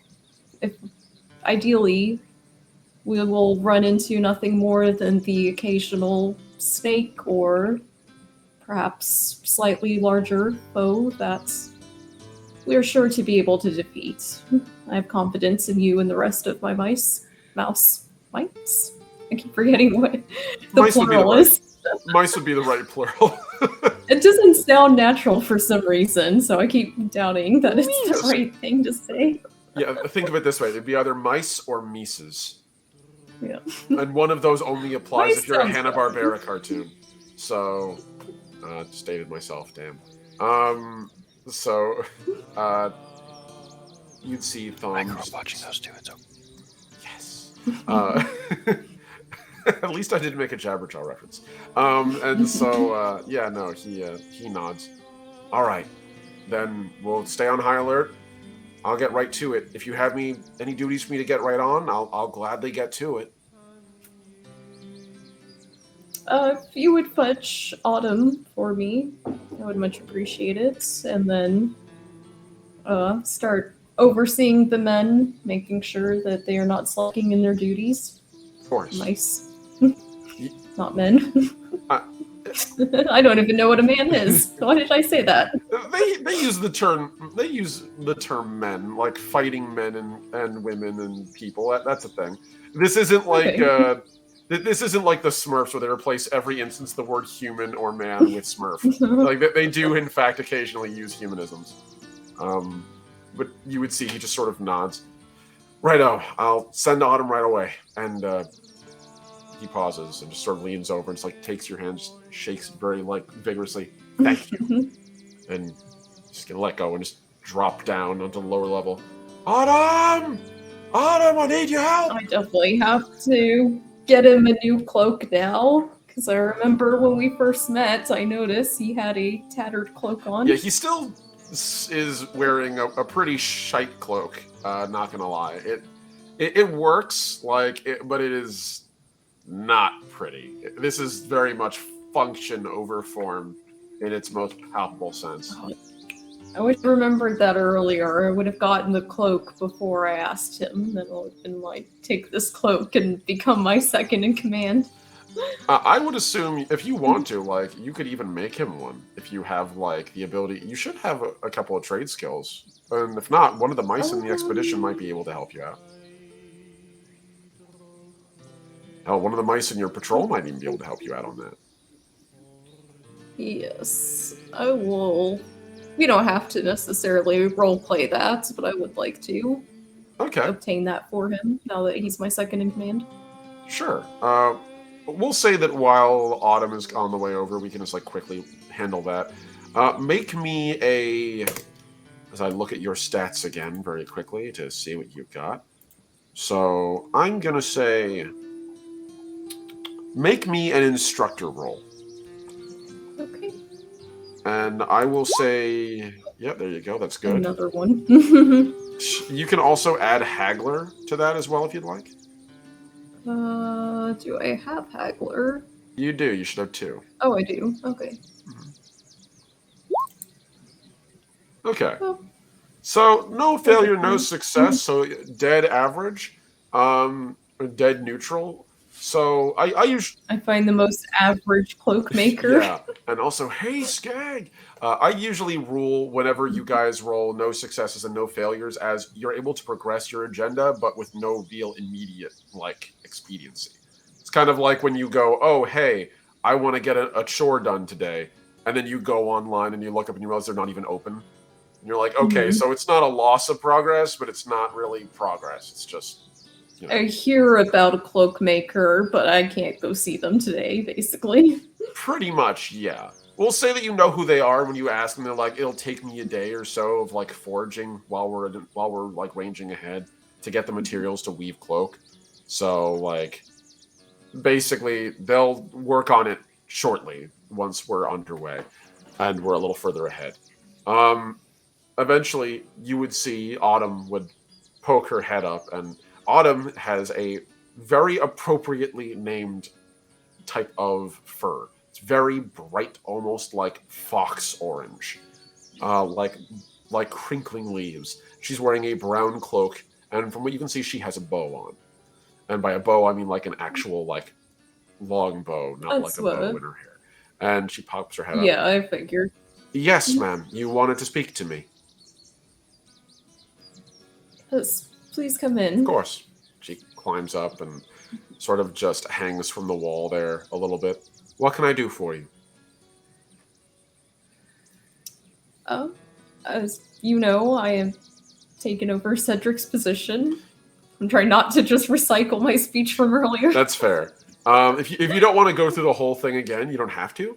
But Yeah, I basically kind of give her the same rundown that now I'm in command. So I'd need someone experienced to be a second in command. I let her know that I've also asked Tom to be a second in command, but I do this because I see his value, but I also see her value and think that she should have been promoted to patrol leader were it not for me.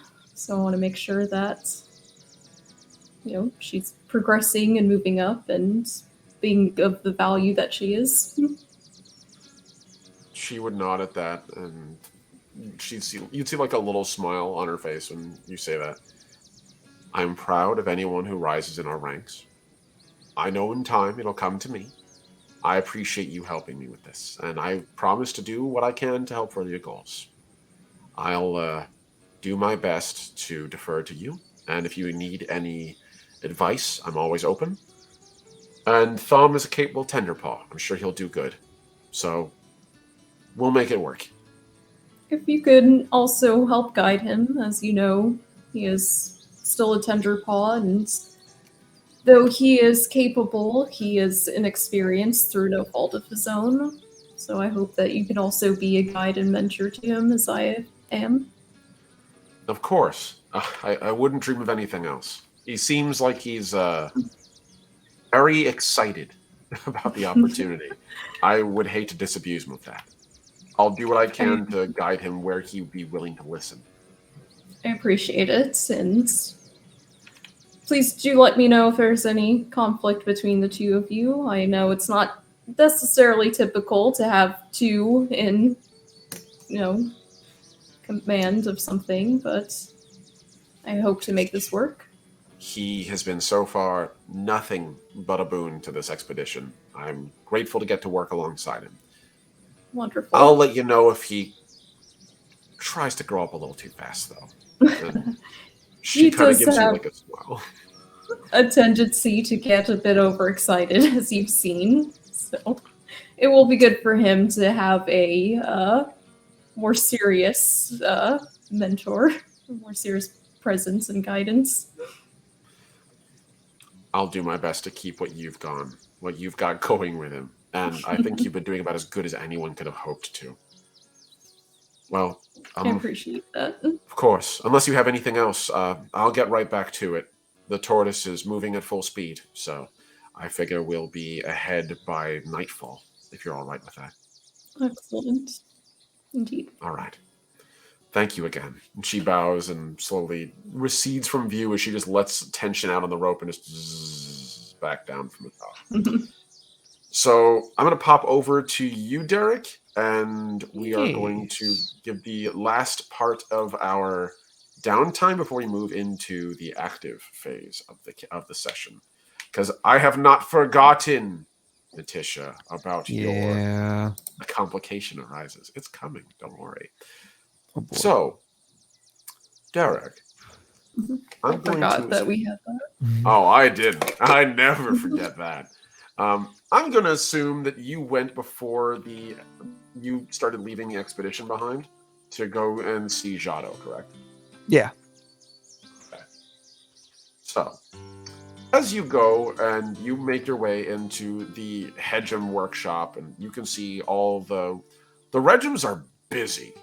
They are absolutely crushing their production. They're always like clanging away at something in here. But now they are absolutely nuts. Constant clanging and hammering of steel on hammer, on anvil. The smell of smoke and cordite fills your lungs. You can barely walk through the fog less than a length of your body without bumping into something because of how dense the steam and the smog is from the inside. Even with all the bellows piping at full steam and all the chimneys belching out smoke as they advance forward, the interior of the Hedgem's tortoise is like a furnace, and it is hot. It takes you like a minute or two to find Jado, and honestly, Jado probably finds you before you find him. And he sort of bumbles around into you and looks over. Dukan, what brings you here? I'm not complaining, just a little surprised. Dukan must head out soon, but has weasel business to attend to first. And he kind of does like this number with the scroll. Oh, look at that. That looks like that's some kind of interesting lock you got there on that case. He reaches out, his little grubby paws. I hand it to him. He takes it and immediately reaches out, takes a little cloth from behind. His armor, despite being corroded and absolutely verdigris with use, you realize it's verdigris because he wants it to be. And he's varnished the verdigris into his armor at this point. Like, his armor is slick and smooth to the touch, and it still looks rusty by design. Yeah. He takes out a little cloth, It's a patina. polishes it. Yeah. He polishes it to a mirror sheen and pockets the cloth away and looks at it. Having trouble getting it open, then? Dukan's He raises his arms as high as he can, which is like not very About, like, high. mid-neck, yeah. are Got a not little bit of the T-Rex most going on. dexterous of arms. You want the lock broken, or do you want the lock opened? Opened, preferably. Give me a little bit. And he walks into the smoke and comes back with a very small, I would say screwdriver, but you don't see like a head on the end of it. It's just a needle, kind of. And he walks over to an open bench, and as a Hedgem comes back carrying a couple boxes, looks like, that's my station. Find another. I'm busy. And just like goes and trundles off elsewhere with his boxes. And you can see Jado just leans in, and I'm going to make a roll for him. Go, Jado, go. Our boy! Our boy Fucking crushing it. Jado the Giga Chad. You wouldn't believe it, but Jado clearly is capable of working with fine, very fine things. With the hands of a jeweler, he takes the nail, slides it into the lock, and just gently jimmying it, you can hear a little ting, ting, ting, and it just like pops open. The whole mechanism just snaps open. And you can see he's basically turned each of the tumblers manually inside of the lock with the nail and pulls it back out, the nail completely unharmed and the lock seemingly perfect, and hands the container back to you. Didn't think I'd ever get to try my hand at jewelry again. Dukan knew he could count on Jado. Jado Mon- never lets Dukan down. Put an arm on his shoulder. He'd return the gesture. Always. Battle brothers, my friend. Battle brothers. And sort of pats you on the shoulder. That said, what's so important about the thing? Dukan is about to be deployed to the head with another tortoise of mice to scout and be fodder in case we have an aerial assault on our hands. Best to have us attacked rather than the whole convoy, is what Dukan thinks. But found this in Modi's room, and, well, this is Dukan's uncle's name. Had to know. Then he just sort of leans in a little further. Eyes kind of narrow at that. Interesting. So... Oh, you gonna read it then? Like, as you say this, he just like looks at you and like watches you pull it out, and you just see like this little wicked grin on his face. Just like I was hoping you would do that. Yeah, we usually like heads together, like reading it. Pretty much, it's the what is it? It's the stupid like it's the crab's treasure map. Like, oh no, Patrick, it fell on the ground. Yeah. Eyes all over it.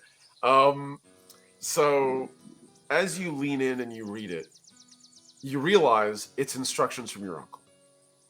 These were given to Modi likely at the onset of the expedition. Contained within is plans for the next wave of the expedition, as well as also standing orders for when the weasels make their own home, when they have their settlement established. If you read through it, you realize it is incredibly dense and very frustratingly written. It is intentionally made to be as ostentatious and out of the way obnoxious as possible. Just like your uncle likes to write. Yep, every line with a million, etc., ad nauseums. His name alone takes up almost a fifth of a page in very tightly bound weasel script. My name will be that big someday. He has like 8 titles. Like it's the sort of thing that he could easily ring it into like a bangle around his arm, and he'd have a full bracer by the time he's done. Make me a, for this one, I'm going to say Lore Weasel, and I'm going to have you make me a Circles roll. So Circles plus Lore Weasel. Okay. Lore Weasel is 1. I forgot to mark my success earlier. Boop. And I also got a nature success earlier, and it was also scout earlier. And now I am rolling. What was the other one? It was Weasel. And Weasel Lore and Circles. Circles is the social role. It's basically your ability to draw resources, which I figure for you is the equivalent of reading, like, nobility text. That's pretty damn good. Damn, you all are rolling fire today, or at least decent today. When you roll crap, it immediately gets resolved. I love it. Can't complain. So, despite the density at which it's written and the incredibly overly floral text, you eventually come across the thing that draws your eye before Jado, who, reading over your shoulders, is something along the lines of, I can't read Weasel, and just sort of like looks at you plaintively like, please tell me what's on the paper. What's on the paper from your uncle is a simple set of instructions after you get through all the crap. While the expedition is moving, you are to assist the matriarch in all things. Be indispensable. Be a valuable ally. Make the matriarch of the Mouse Guard trust a weasel.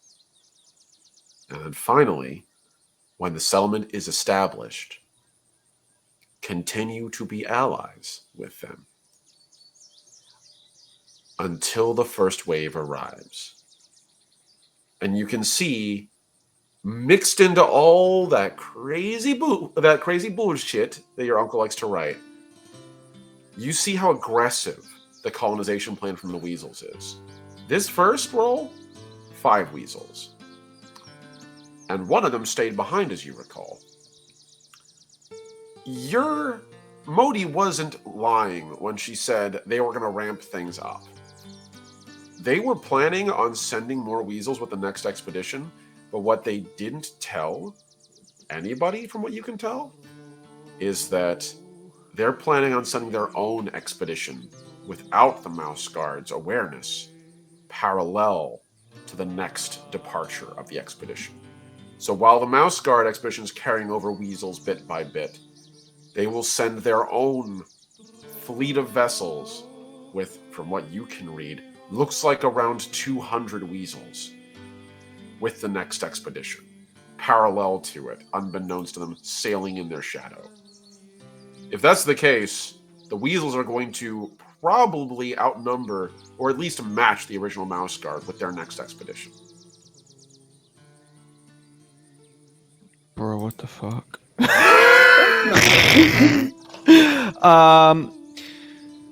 Jono,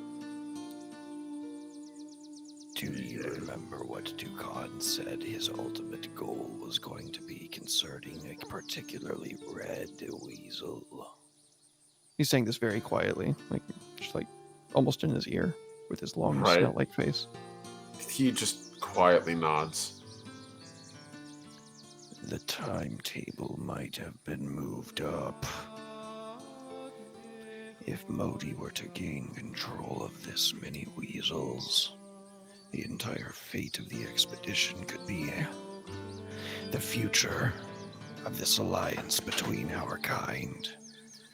The balance might be tipped, and scales might fall in such a manner that things would not be fixable. So, what you're saying is there's more of your kind coming. How many? 200. And he's about to say something and just like puts his hand in his mouth and bites, and you can see like a little bit of blood trickles down as he tries to avoid shouting. 200. Just like a very curt nod.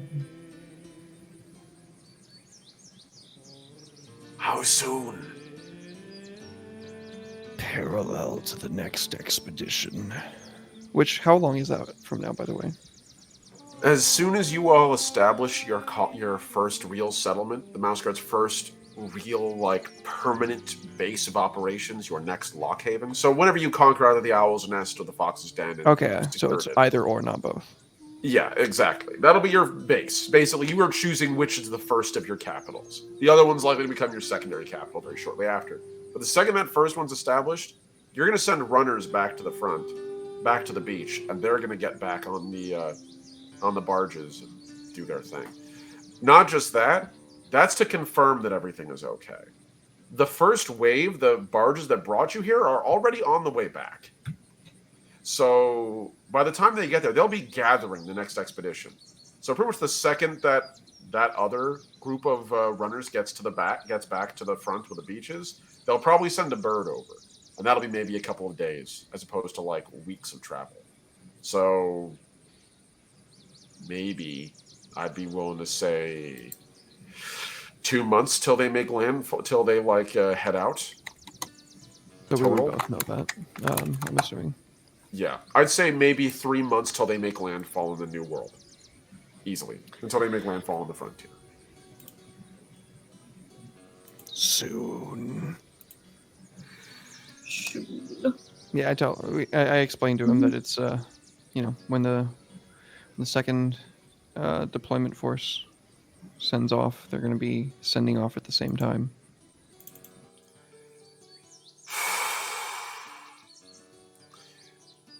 All right.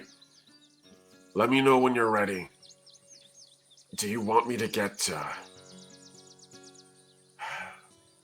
Do you think we should involve the mice in this?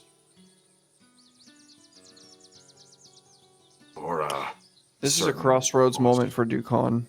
This right now is like a really pivotal moment because he can either choose to go the Weasley route and make a conspiracy about it and get the mice on board, or he could choose to do things ostensibly what his misplaced and misunderstood sense of honor would be, which is facing her down himself. I don't Right. like my odds. If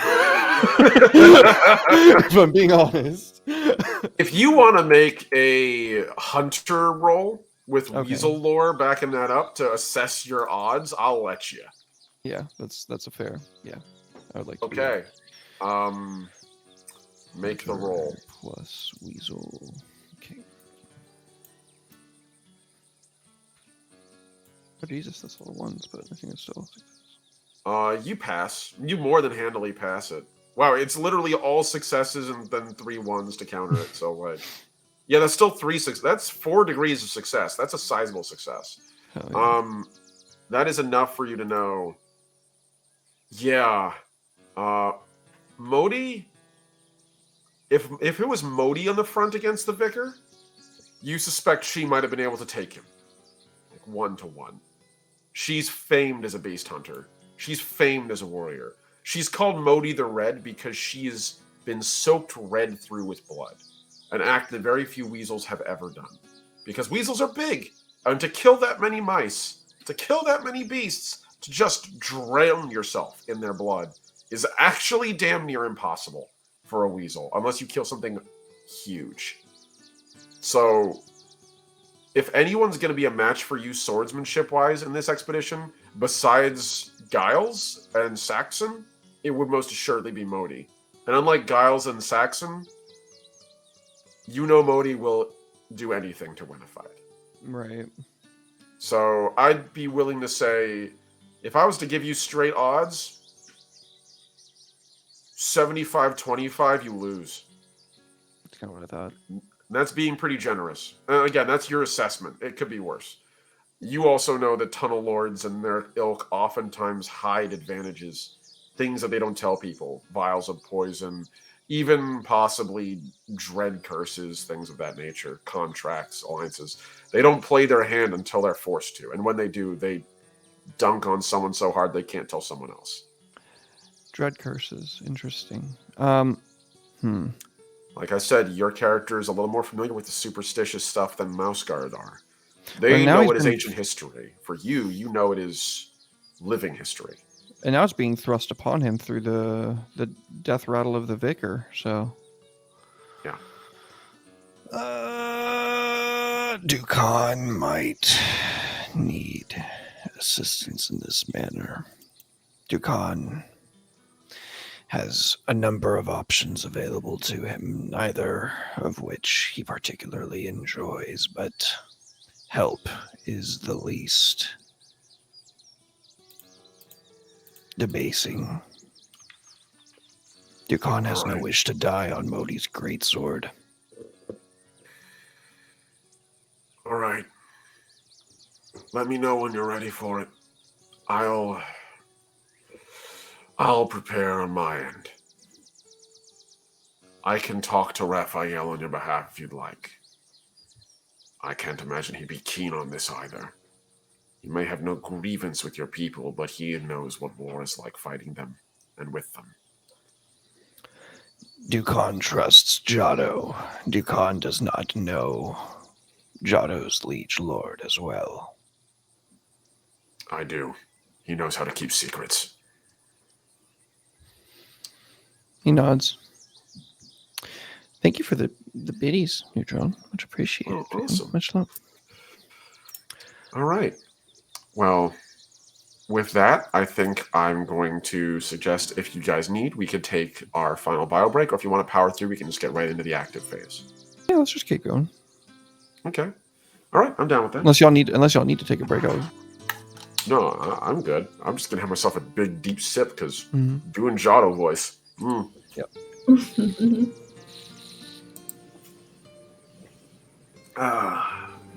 There we go. Gotta wet the whistle occasionally. That's actually perfect timing too, because I just finished this final piece of art, which is necessary for this session. So, Nice. huzzah. Yeah. All right. And now I just export this. So, you all go about you basically go about your day with relative ease. There's very few issues you've had so far, and moving to the front, both your tortoises pull ahead of the rest of the expedition until you are effectively half a day's journey ahead of them. They slow down just a hair and allow you to pass them. I'm going to want you... Well, first off, Derek, can you do me a favor and slap on some... not like full tension music, but like eerie tension music? That works? There we go. Love you. Thank you, man. Okay. So, as your tortoises pull ahead of the rest of the expedition, thank you so much. I'm John Byrne. I'm going to have another one of these. God, water feels so good. As you pull ahead of the rest of the expedition, you very quickly realize that you're going to set up watches. Up until now, you really haven't had to deal with that. The expeditions had your back. You all move in a large group, and each tortoise has their own set of watches. But now, Dukan, Sienna, it's just you. And you're commanding troops. Dukan, at the moment, you have under your command 5 mice and 2 weasels. I was debating if I should have the 3rd, but no, he would not stay here. Terrell the Bright would stay behind in the command crew. He is an advisor, more than a soldier. That makes sense. So, you have Squeeb and Grumble under your command, plus 5 other mice. Whereas Sienna, you have your patrol, which consists of 15 mice, including your 2 now lieutenants in your command. And we're all invincible and can't Yes. die. That's the hope. So Yeah, I cast Nefarious Protection, so we're going to be okay. perfect. So, what are your plans for dealing with this this threat? How are you going about this first evening alone and ahead of the expedition? What do you do? Either one of you can take your time telling me what you do. Basically, consider this a command action.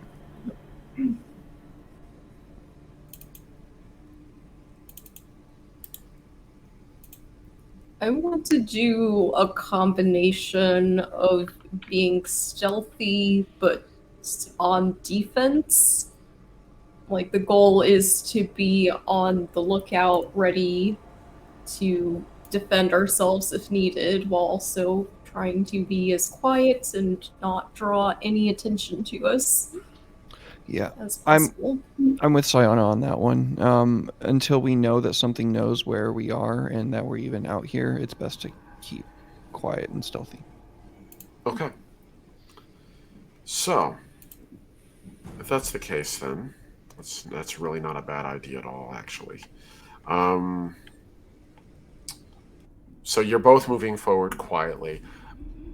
I'm going to have you make me a scout roll, both of you God. two. You can use whatever skills you might have to buff it, as long as you make an argument for it. And also, I'm going to allocate a supporting role for you as well. And a complication arises. That's 2. Perfect. Let me just add a couple of files here. I'm excited about this one. Oh God. Can I add rocky terrain to my role since we're in the forest? Absolutely. There are rocks in the forest, therefore it's a rocky terrain. It's a rock. Yes, by all means. It's a rock. You can do it. All right. SpongeBob has poisoned me forever, and I'm okay with it. I love it.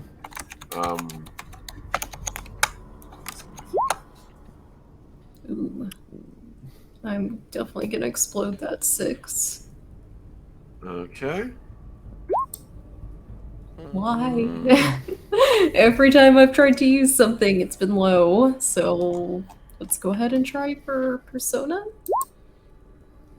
Last Persona? Okay, at least I got something. That's everything. I used all my fate in Persona. Oh, That's hella fair. That's hella fair. All right, so let me take a moment to assess. John gave you a persona or a fate point. Oh, nice. Oh, thank That's you. good stuff. Thank you. I don't know if I should use it right now. Well, let me very quickly assess how necessary this is. So I expand this Yeah. out and now have more than one thing. See what you got. So that's 3 ones, which you then negated to zeros. And then I have my roll to make for you, which I'm going to assume is a mutual roll for both of your... Yeah, for both your lieutenants working together collectively. They each have a 3 in Scout, which means I'm going to add it up to... I'm going to round it out to a 4. So if they both are the same, I'm going to add 1. And we'll roll that out and add that to your roll. Oh, Oh, good. nice. Good scouts. So, Good- okay. good So scouts. so I'm going to... Because your roll technically failed, whatever you rolled, add that... Check those both as failures, but the joint roll was passed. Nice. Okay. So... You're not really Save used that to this part of this persona. of commanding yet, but they kind of help you through it, and you realize it's not too bad. It's pretty easy. It's just one of those like you need a little help getting there, if that makes sense. With a little help from my Mhm. friends. Exactly. So I can save that. get From rid my of that. You are my friend. Let's see. So now I've done my stupid meme thing for the day. Oh, one of a million. Let's see.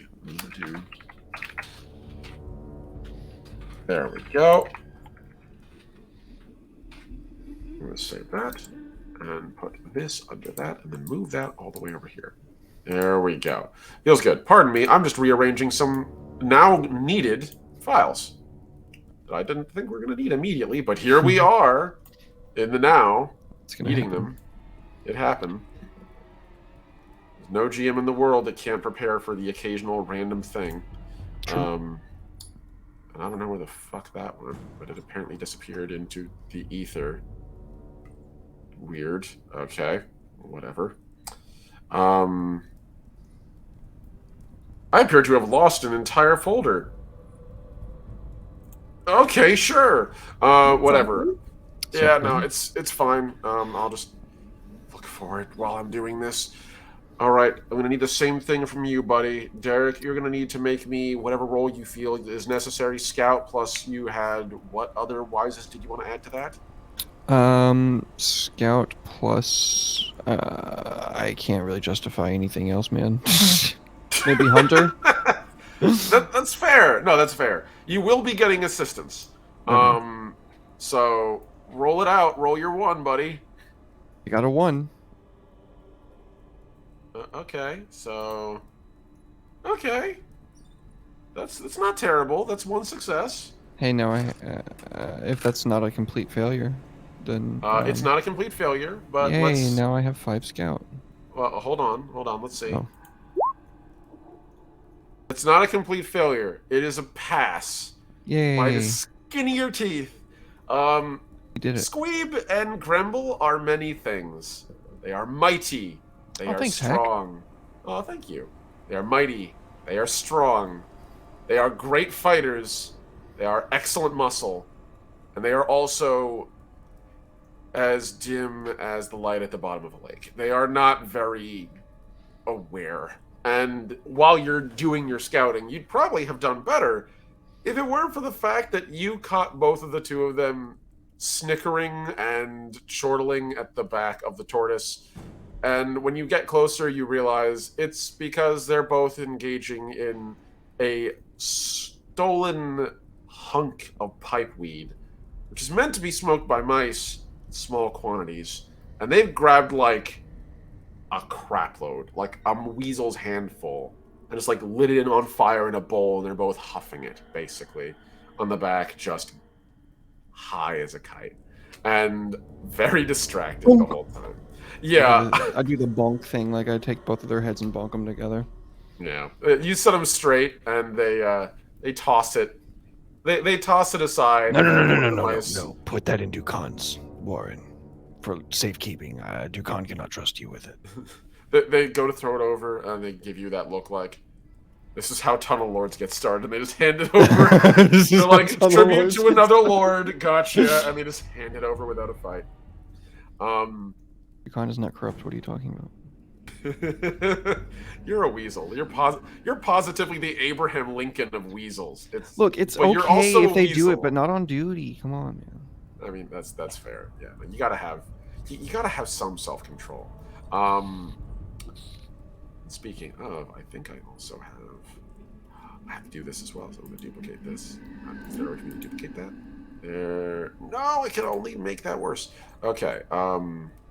Make a folder. And so yes. Let's see. Make sure I got that right. Perfect. The night goes by quietly at first. You can only hear in the distance the loud creaking of the tortoises behind you, rumbling through the forest like distant thunder. And your two tortoises are positively dead quiet. You two even get a chance to sort of see each other from the heads of your respective tortoises. Like you both on watch duty. You get like a glance at each other across the path. And I now make a roll.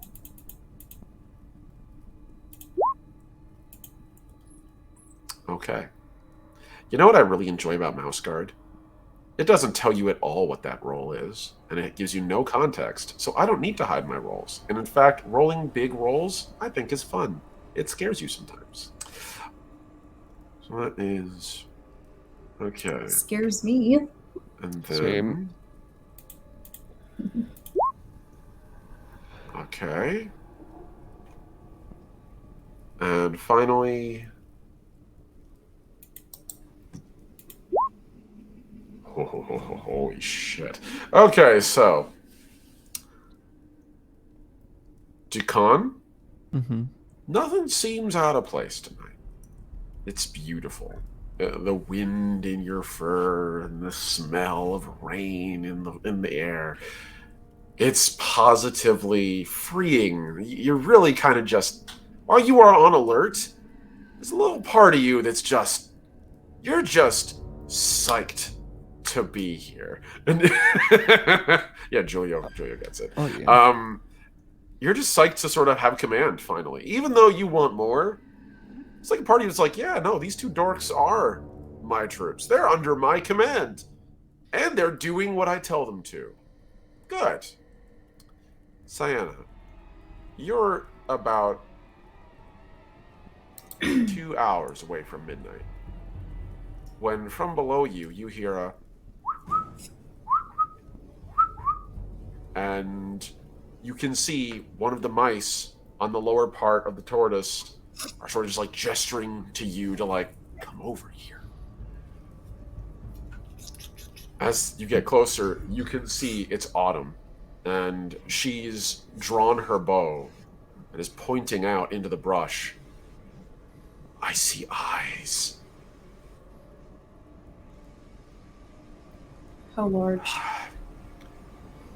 I'd say mice, but it's not just one, and I don't think it's just one group. I'm seeing signs of more than one. I'd say 3, maybe 4. I don't know what they have, but they're moving pretty quietly. Are we surrounded? I'm not sure. I'm not even sure they'll attack. They might. So far, they seem content to watch. She's saying this to you, like, doing her best to, from a distance, seem like she's just conversing quietly with you pleasantly. But you can see, like, the half of her face that's facing the forest seems positively normal. The half of her face on the other side is what's betraying all her emotion, and she seems very concerned. You realize she's actually pretty good at lying. Suddenly, makes you sort of realize maybe this is why she's been so like content to slowly build up. She's had like anonymity about her because she just hasn't wanted to stand out. It makes you wonder about her a little bit, but that passes as soon as you focus on the threat at hand. We'll worry about that later. How well can I see right now? You're a mouse, and mice do have a degree of night sight. So you have moderate ability to see in the dark. I would say make a make a mouse nature roll. Now that you've been alerted to this, and you now sort of know a little bit about what to expect.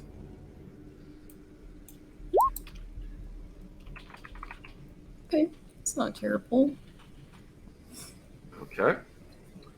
Yeah, no, that's actually pretty good. Strain as you might, and I'm going to say, I'm going to apply a 2 success bonus because you were mentioned about this. You only get to briefly see in passing the flicker of little black eyes in the forest. Clearly mice of some kind. Things seem pretty tense. They don't seem to attack yet. They're definitely moving in some kind of formation. Loose, though it is. They're not just wandering. They're stalking. They're tracking. Is Tom nearby to where I can get his attention? He's on the other side of the tortoise, but he can literally look through and see you, and, like, if you gesture towards him, he'll approach. I'm gonna do the little head nod, like, get over here. He scuttles over to you. What can I do for you? I quickly fill him in on the situation. Now, very quietly, I want you to alert mice. Tell them to go and alert those that they can. I want everyone on guard and try make this known that I don't want them to appear as if we are expecting to be attacked, but I want them to be on alert with that expectation. All right. Continue to go about your business, but keep an eye out. There's something afoot, and I don't like it. All right. I'll get to it. And he nods and sort of scurries off. And Autumn turns to you. I'll do the same if you'd like. Not yet. I think that we should try and find a more advantageous spot. I don't like us being out in the open where we can be surrounded. All right. That's fair.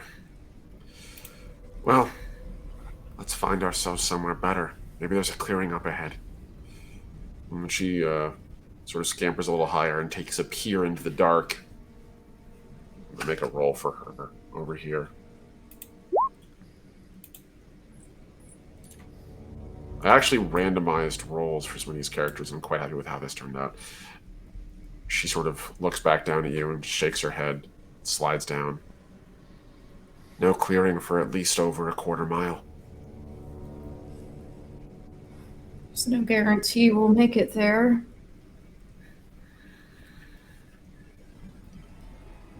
If you'd like my advice, I'm willing to offer it. Go ahead. I know it's the worst part of it, but sometimes you can only just wait for the hammer to fall. I think it's not a bad idea for us to hole up. If we're lucky, they won't even attack. They have no reason to right now. We outnumber them still. It's like 4 or 5 mice. I have no intention of starting a fight. I simply wish to be prepared should they decide to do something stupid. Well then, we show them what guard steel can do.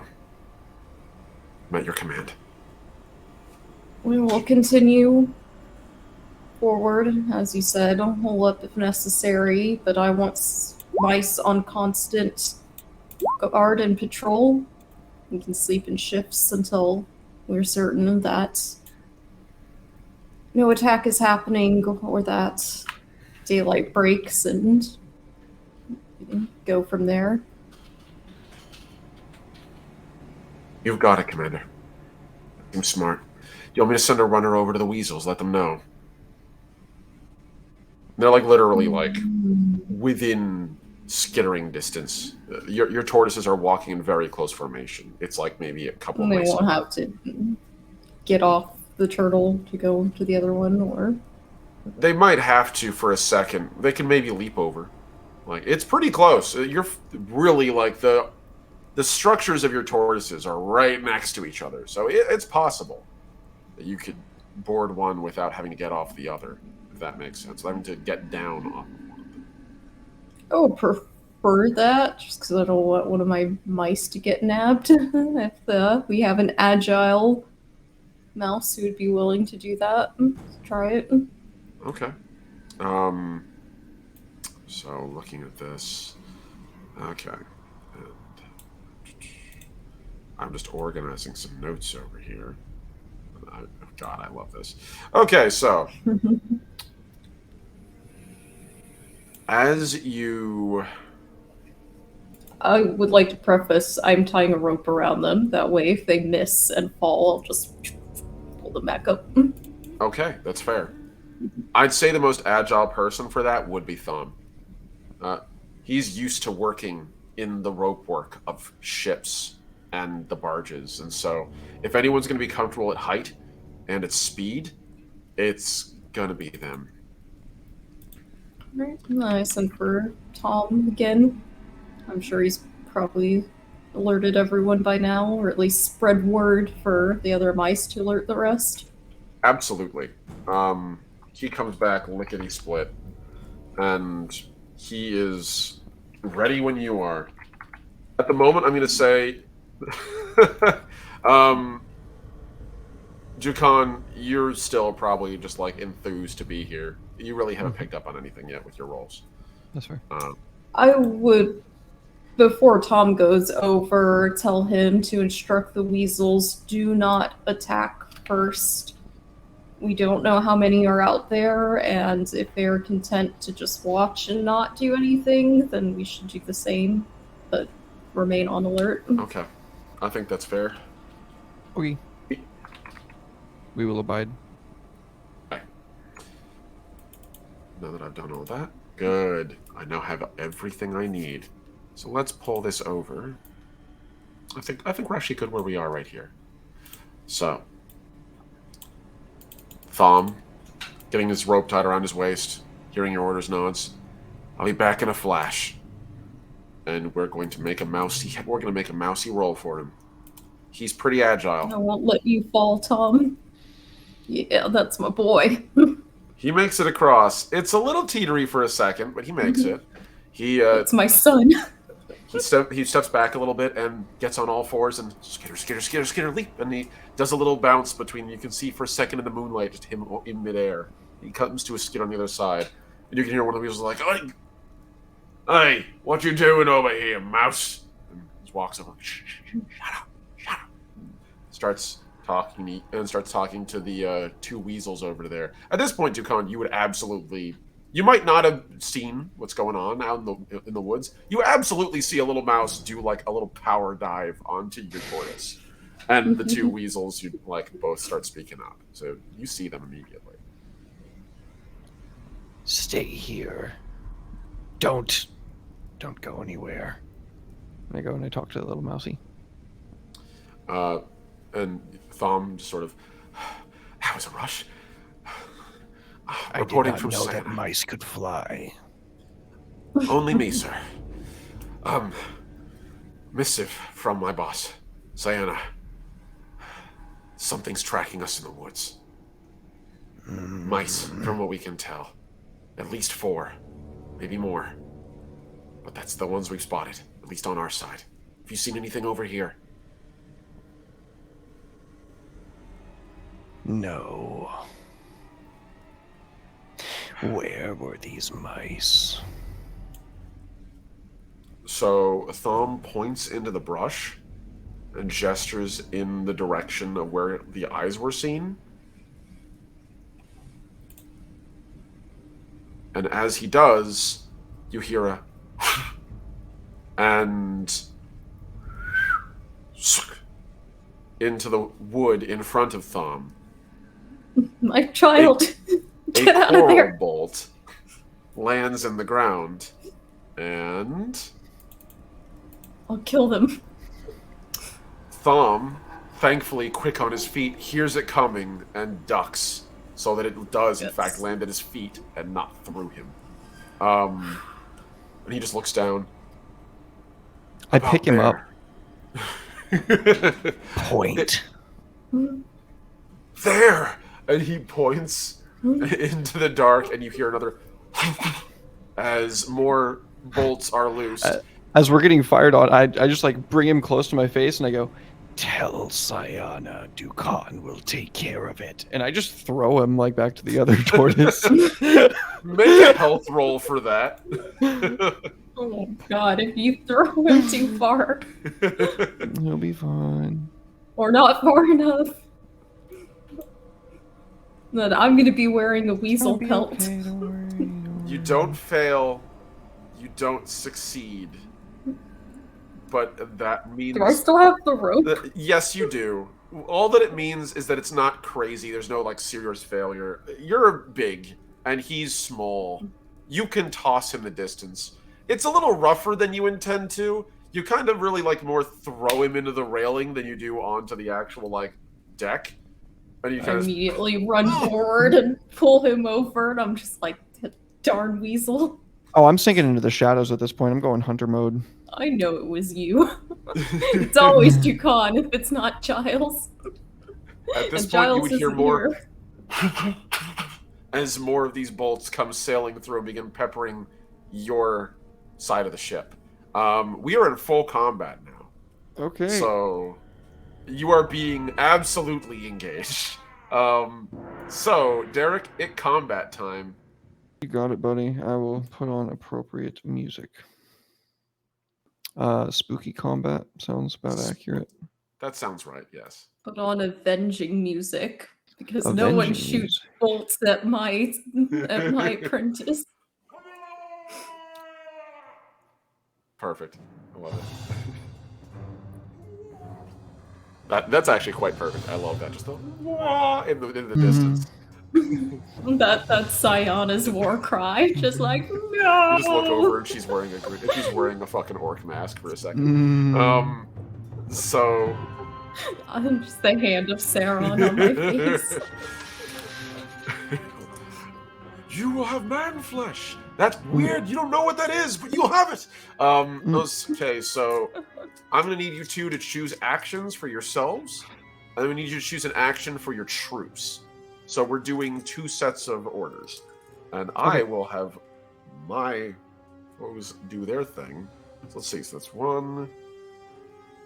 That is okay, and then finally the last one. Yes. Okay. All right. When you've chosen what your actions are, we'll go one by one. As I'm I ready. know right now we have different troops at play, so it's going to be about the same here. All right. So You're ready, go ahead. okay, yeah. Whoever wants to go first. So I'm going to issue the order to my boys to defend the tortoise. I don't want. I mean, there's only 2 of them, but they'll be able to kill however many mice come. I'm not worried about that. I don't want the tortoise to get taken. Fair. I'm going to maneuver myself and get into a good position to strike at the enemies next turn. Okay. So, Derek, against you, let's see. I'm going to make this roll separately. This I'm going to make off the table. You don't need to see Okay. how big that pool is. Oh god. Okay.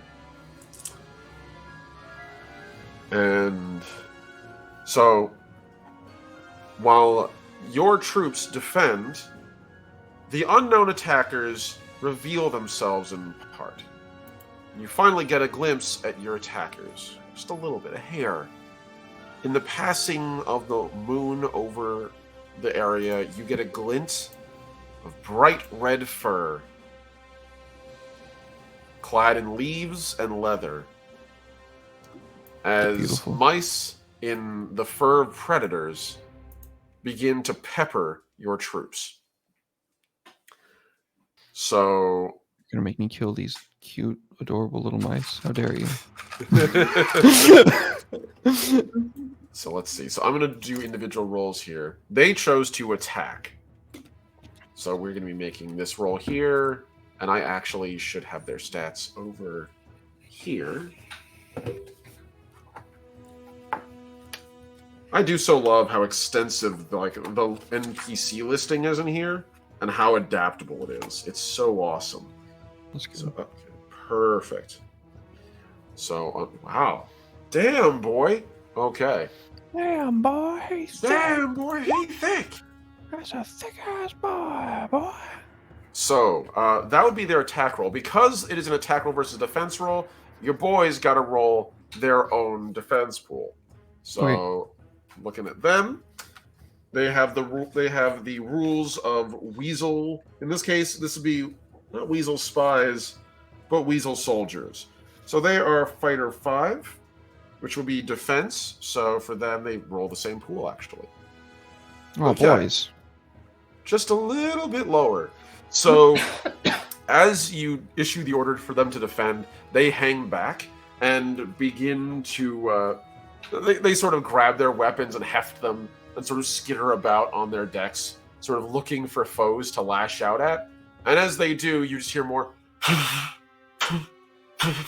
as more arrows are fired in volleys, quarrels flying through, and you see one of them hits Gremble and he just goes, ah!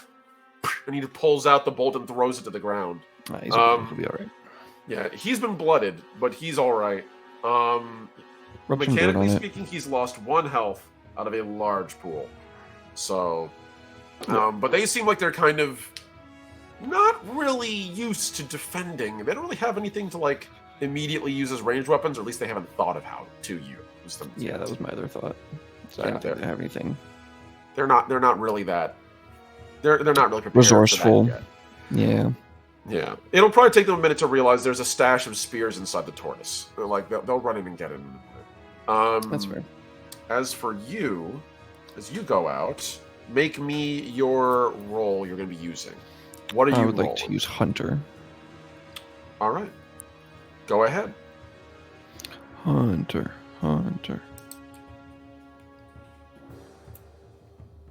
Hog.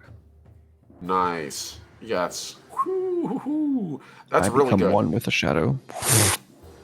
You do.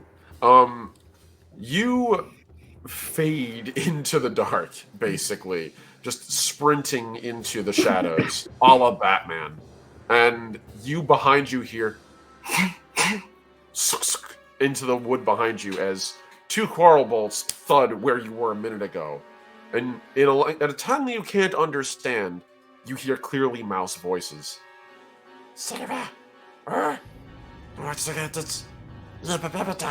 And like they're clearly coordinating amongst themselves. They heard you, obviously. And despite their light armor and their surprisingly they're very rustic equipment, from how they're shooting very well.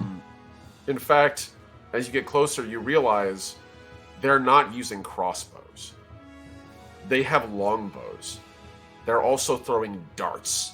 Oh, shit. That's what's been flying at you. What the So fuck? far, they haven't even drawn their bows yet.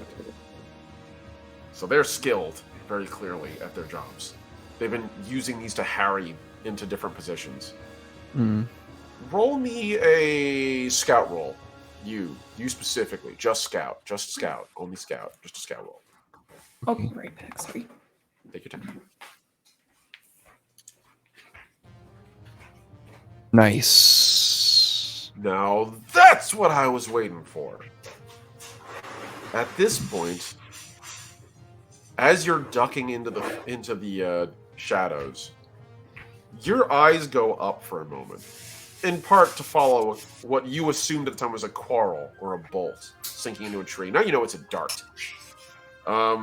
But as your eyes focus on the slight bit of what appears to be like possibly ermine fur wrapped around the base of the dart, this little like bright white fuzz, your eye goes up and you see something flitting in front of the moonlight.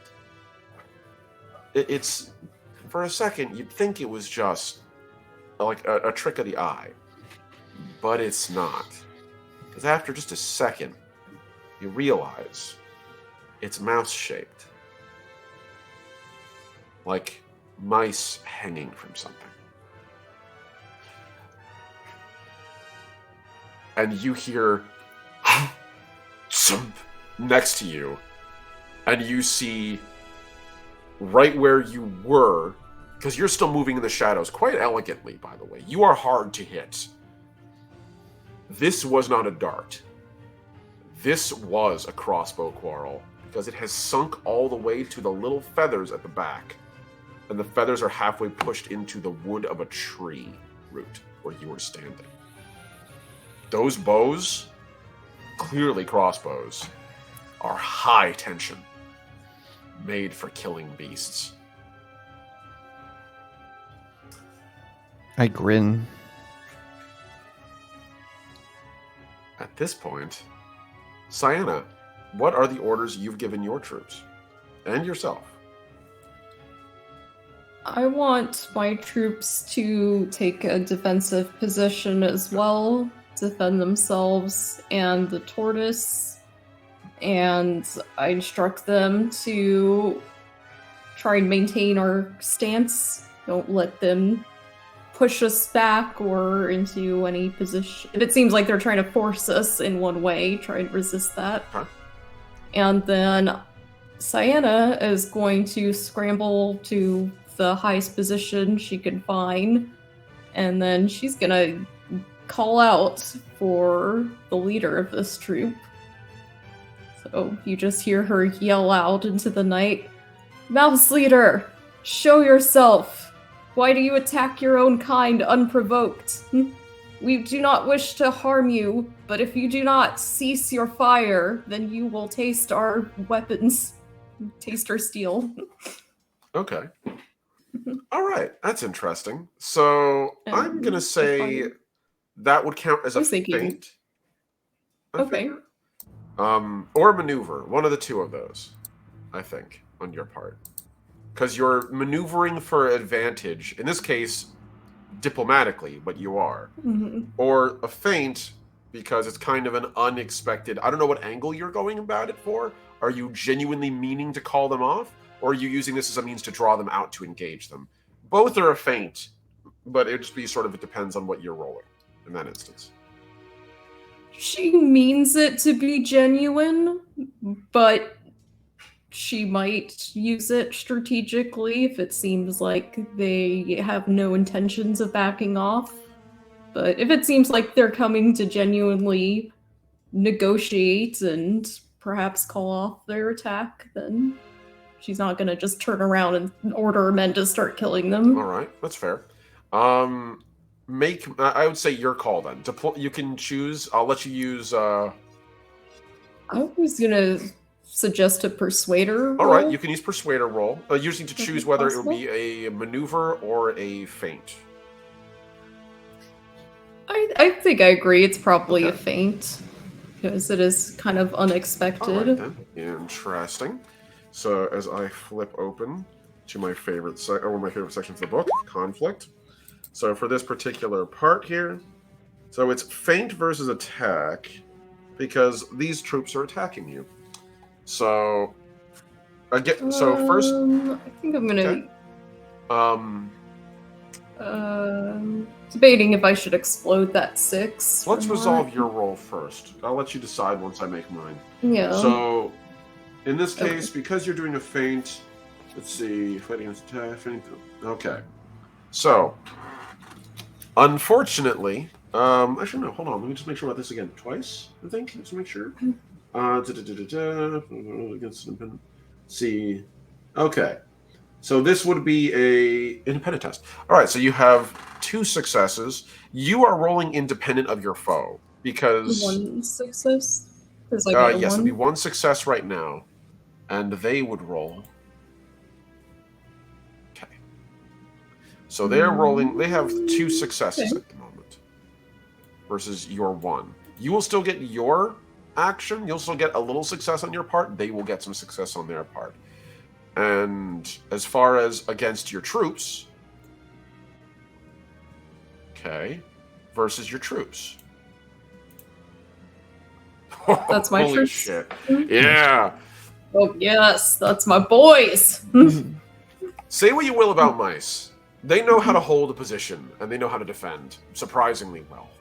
And so, as another round of crossbow bolts, and these ones are crossbow bolts, come sinking into the wood of the frame around you, and even one of them plinks off the shell of Garo, your tortoise. Your mice are already ducking behind like the columns of wood that make up your structure. Some ducking into lower sections. They're pulling out bows and aiming them and firing, loosing shots into the woods. You can't hear any mice being injured, but you are hearing them being forced to move somewhat. A long moment passes, and in a language you recognize as one like yours enough to understand, kind of like the equivalent of like Portuguese to Spanish. Like, there's enough there where you're like, I can sort of get the gist, but there's something a little off about it. It's like when you hear a Canadian speak. Yes, I think that's fair. You hear in a broken voice, not from the woods, from above, say, "We are not your kind." And you would hear sunk next to you as a dart lands next to you. In the distance, and this is going to be fun. It's 1, 2. Okay. In the distance, you hear crashing. And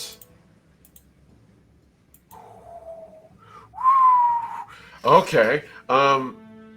In the distance, you hear crashing, and out in the woods, a scream. Over by you, actually, Dukan, of a mouse. Not one you recognize. One of the ones that have been fighting you. And the sound is something that sounds almost like liquid hitting ground. We take those, chat.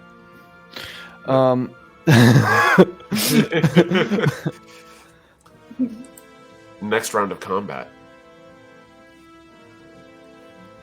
What are your actions as I double down on mine? I'm gonna have my boys grab the javelins and start attacking back. Okay, so they're attacking. Okay. What about you, Sienna? I'm gonna. Oh, okay. And you too, Derek. What about you specifically, Derek? And what about you, Sienna? I'm gonna go for the one with the bow, the one that just tried to shoot me. Okay. So you're going on the attack.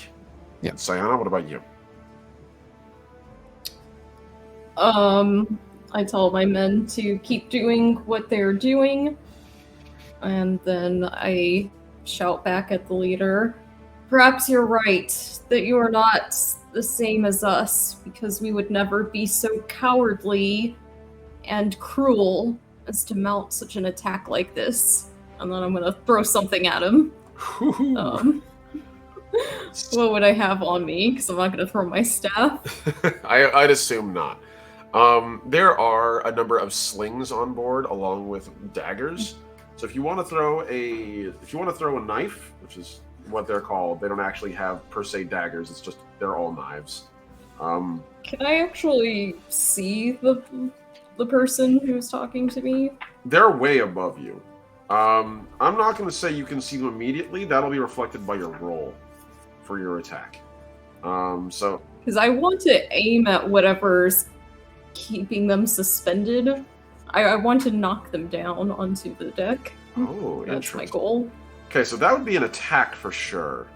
And if that's the case, then we are looking at, for this particular battle,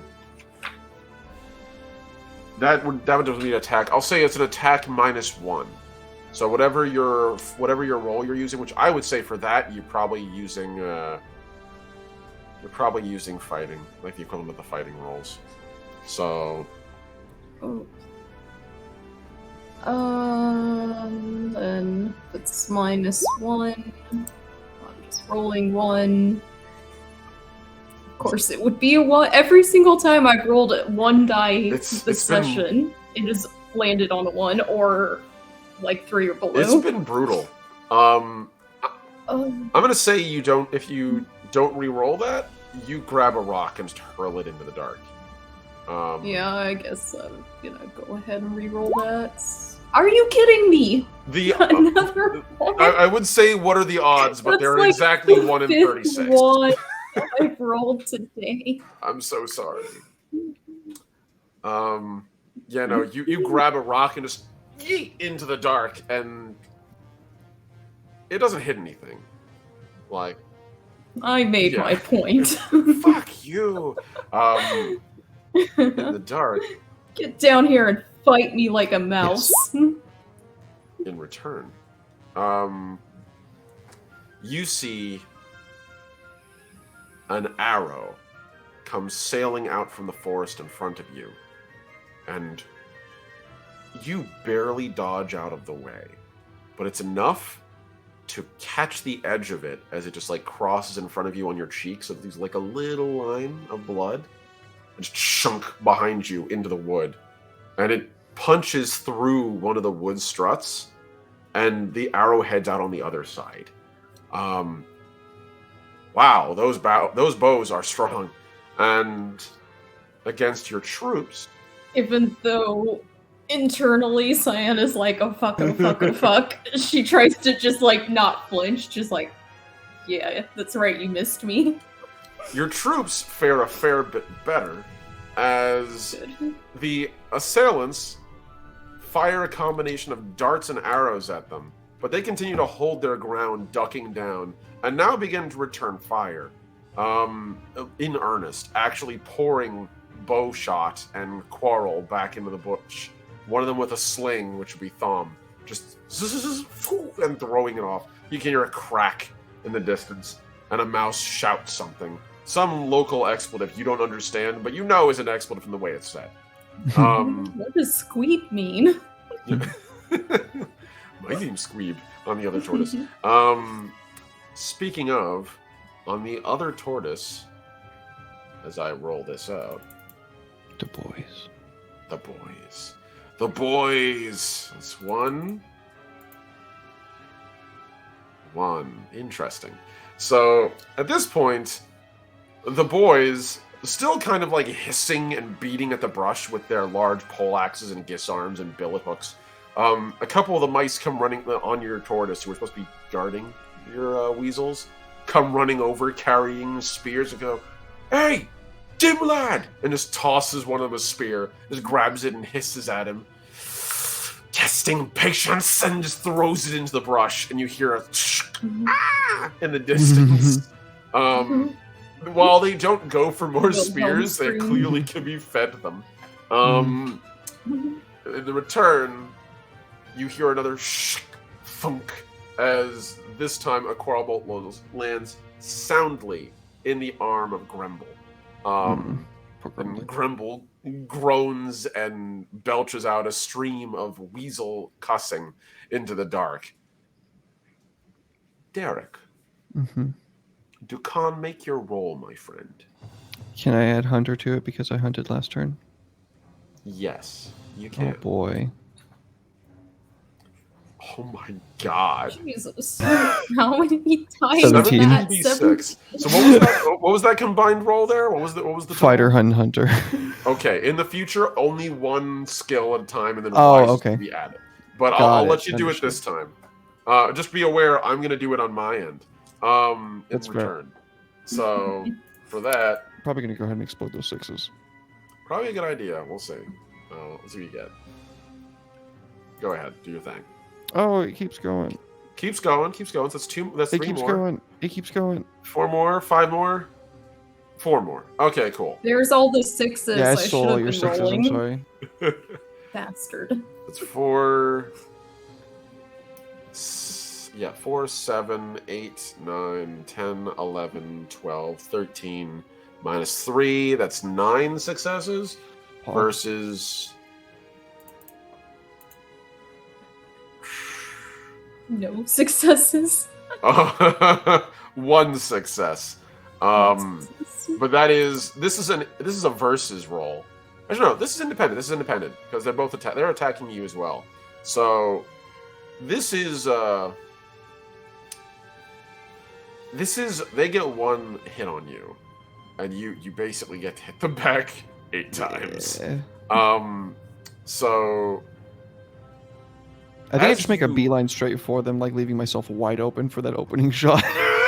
pretty much. This time you get an arrow through you. Like it doesn't go into you and stick. The arrow passes through a part of your chest.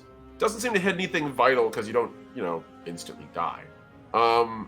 But you feel the pain as it passes through you. You channel it in and describe how you attack, buddy.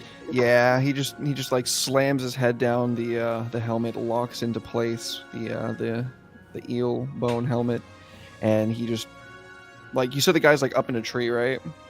Oh, this is different. These guys are not the same guys as the dude who's up in the tree.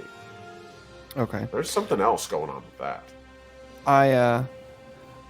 I Horaloo throw myself like up into the air at first, then throwing my halberd, and then come slamming down into the ground, like next to my halberd, and it's just a utter bloodbath. In a matter of like flashes of light in the dark, I'm just surrounded in mice.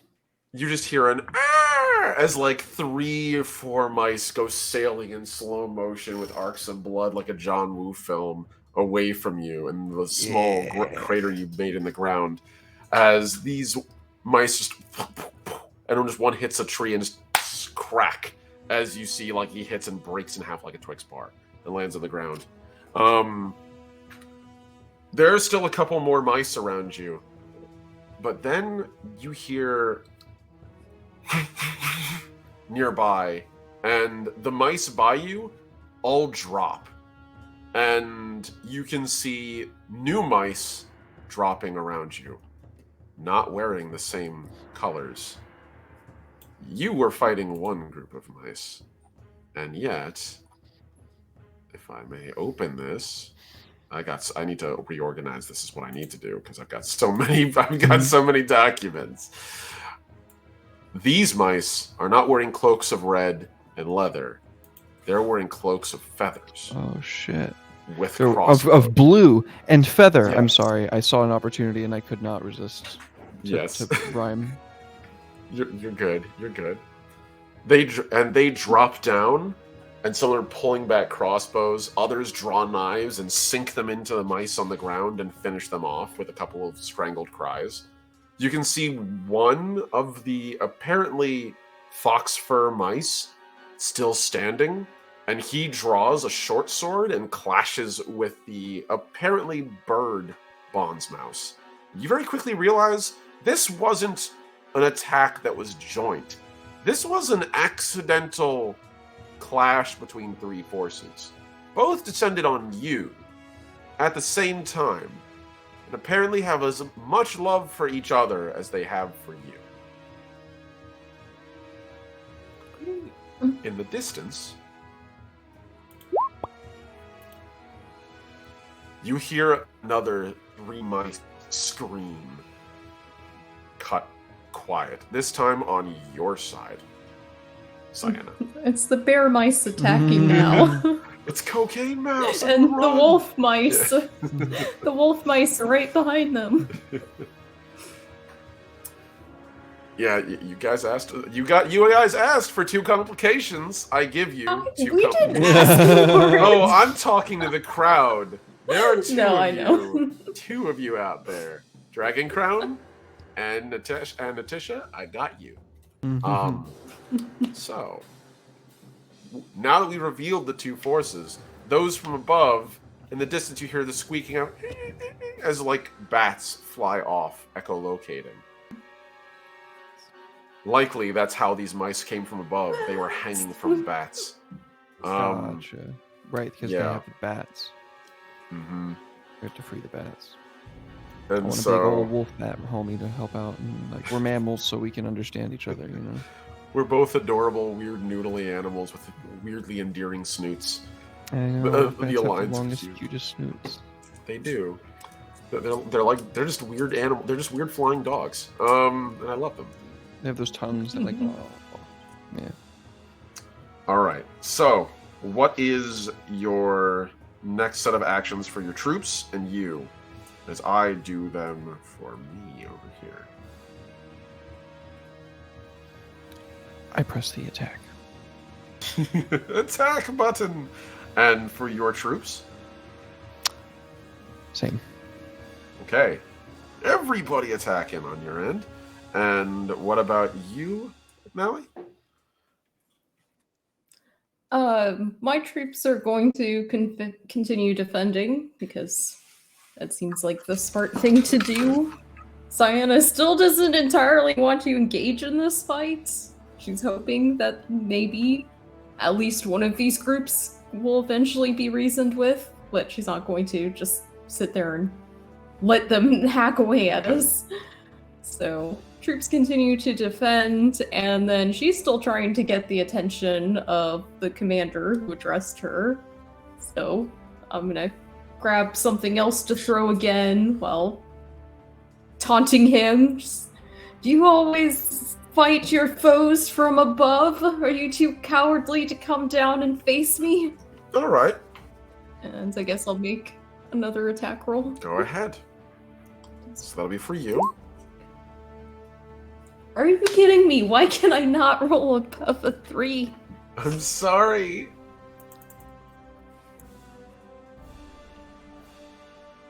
Just remember, I've been every time thinking you that the fail... whole session, but it's 10 o'clock now, and I haven't. I'm sorry. If it makes you feel any better, every time you fail, make sure you're checking that failure box. You have failed at I least did 3 forget times. to do that. Oh, thank So you you are for reminding me. You're welcome. Remember, it's easier to level up with failure than it is with success. So you are Red. I know, it's rapidly just- approaching your level up. Thank you for It's the just resub, funny to Red. hear someone Oh, say, Red. remember, you failed 3 times. Sorry. Red, thank you for the resub, buddy. Much love, homie. Much love, Love dude. you, Thank you pal. so much. Hell yeah. Well, we're gonna make the roll on their side. Yeah, Oh. that's right. Fail 2. They fail Fall harder off than your you. bat. They actually fail harder than you. That's a 1 degree. Oh, And Red gives you a Red fader gave you persona. Fate of Persona. Yes. Giles will avenge me. From the distance, I'm coming at ya! And just some dude with a broadsword flies through and chops someone's head off and rides off. I summon Giles' strength Oh, and I shit. will him to fall off Red's his popping bat. off. Couple more. Aw, buddy, thank you. Nice. So they actually failed against you. That's a degree of failure versus you having 0 degrees of failure. You don't have any degrees of success, but no degrees of failure. So, considering what you were asking, you weren't even trying to hurt this guy. You're trying to dismount him. And so this time, when you reach back and you grab something out of the pouch of projectiles that you guys keep on board to sort of toss at things, you never. It's sort of like castle walls, right? Like you have things to sort of toss over the edge, garbage, heavy objects, whatever. In this case, you reach in and you grab a knife, and you throw it up, and it is surprisingly well balanced. As it flips end over end over end, and in the distance, you can hear as like a weird squeaking baddie sound cuts out. And you hear a No, I'm and sorry. this mouse thud. I don't mean to Squeaking kill Batty the is my bat. favorite musical artist. Yeah. You hear this this squeaking sound and just an in front of you as you can see this Bond mouse lands in front of you. You get a clear view of him. The one in the blue feathers. And he just lands, not quite like superhero landing, because that's a great way to destroy your knees. But he sort of lands on all 4s and then picks himself back up and just sort of looks across the deck at you. And in the distance, you could hear that squeaking as the bat, like in the distance, like flying away. Clearly injured, but not dead. So, Okay, good. I'm sorry. buddy, no.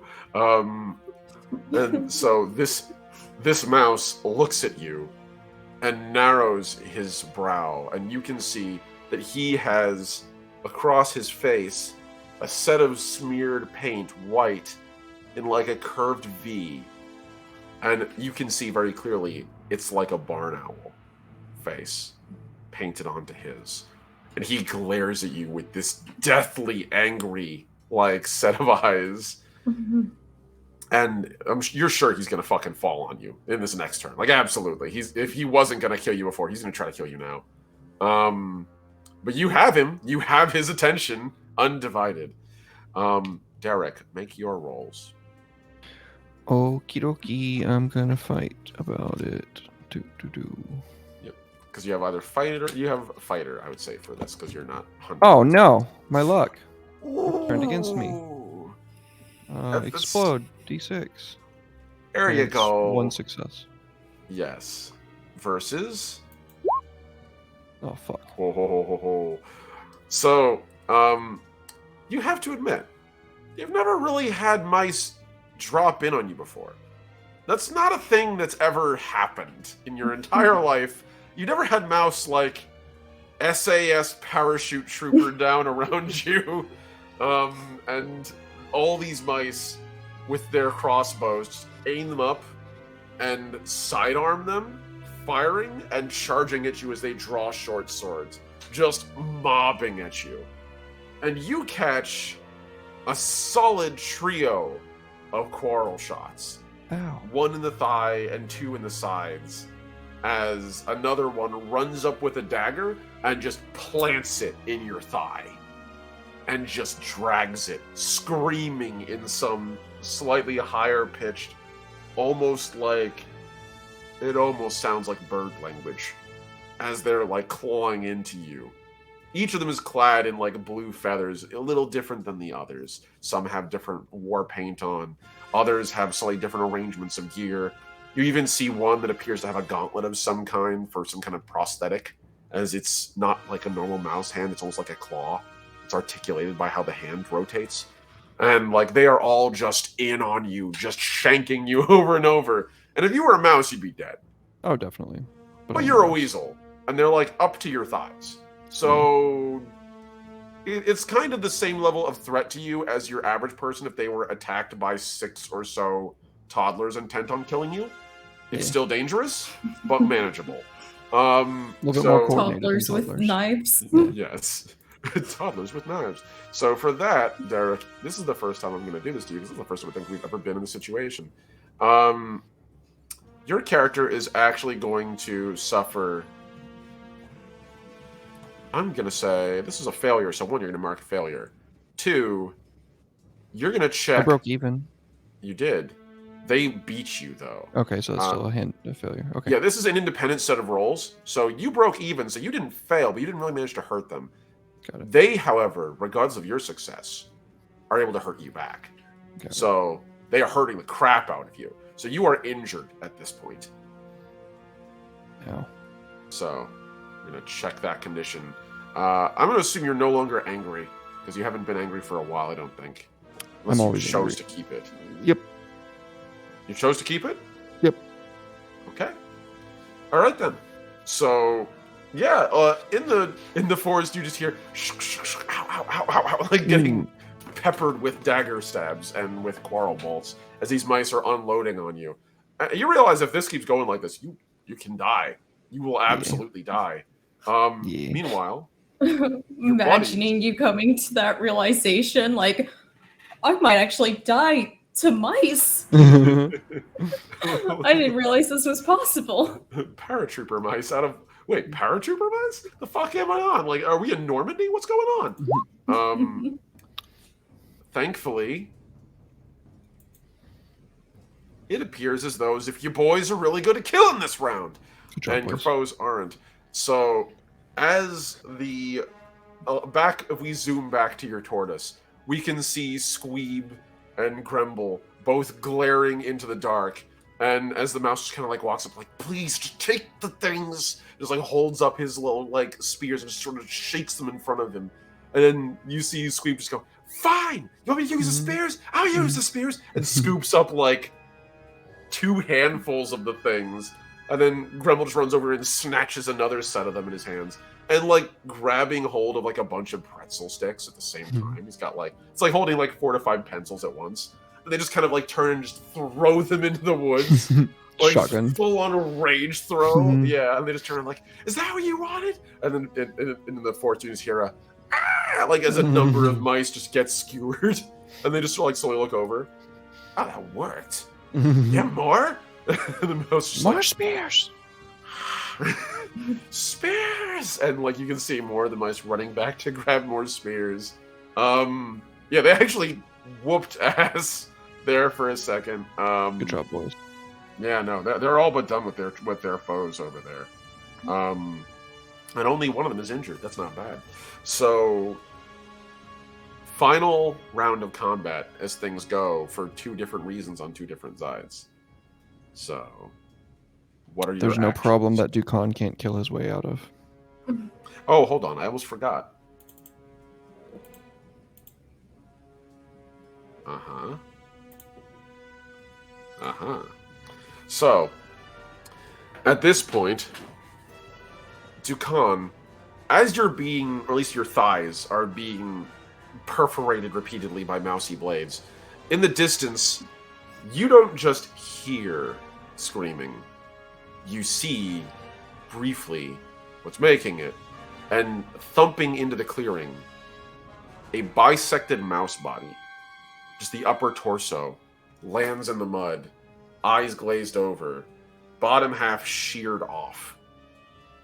And the mice who aren't ventilating you, who are loading quarrels, like, just look over, and all of them just, like, pale out for a second. Just freak the fuck out. It's I think this pretty gives Dukan an extreme. idea. Yeah. On the other side, you can see, very briefly, I'm going to actually have both of you two make me one more scout roll.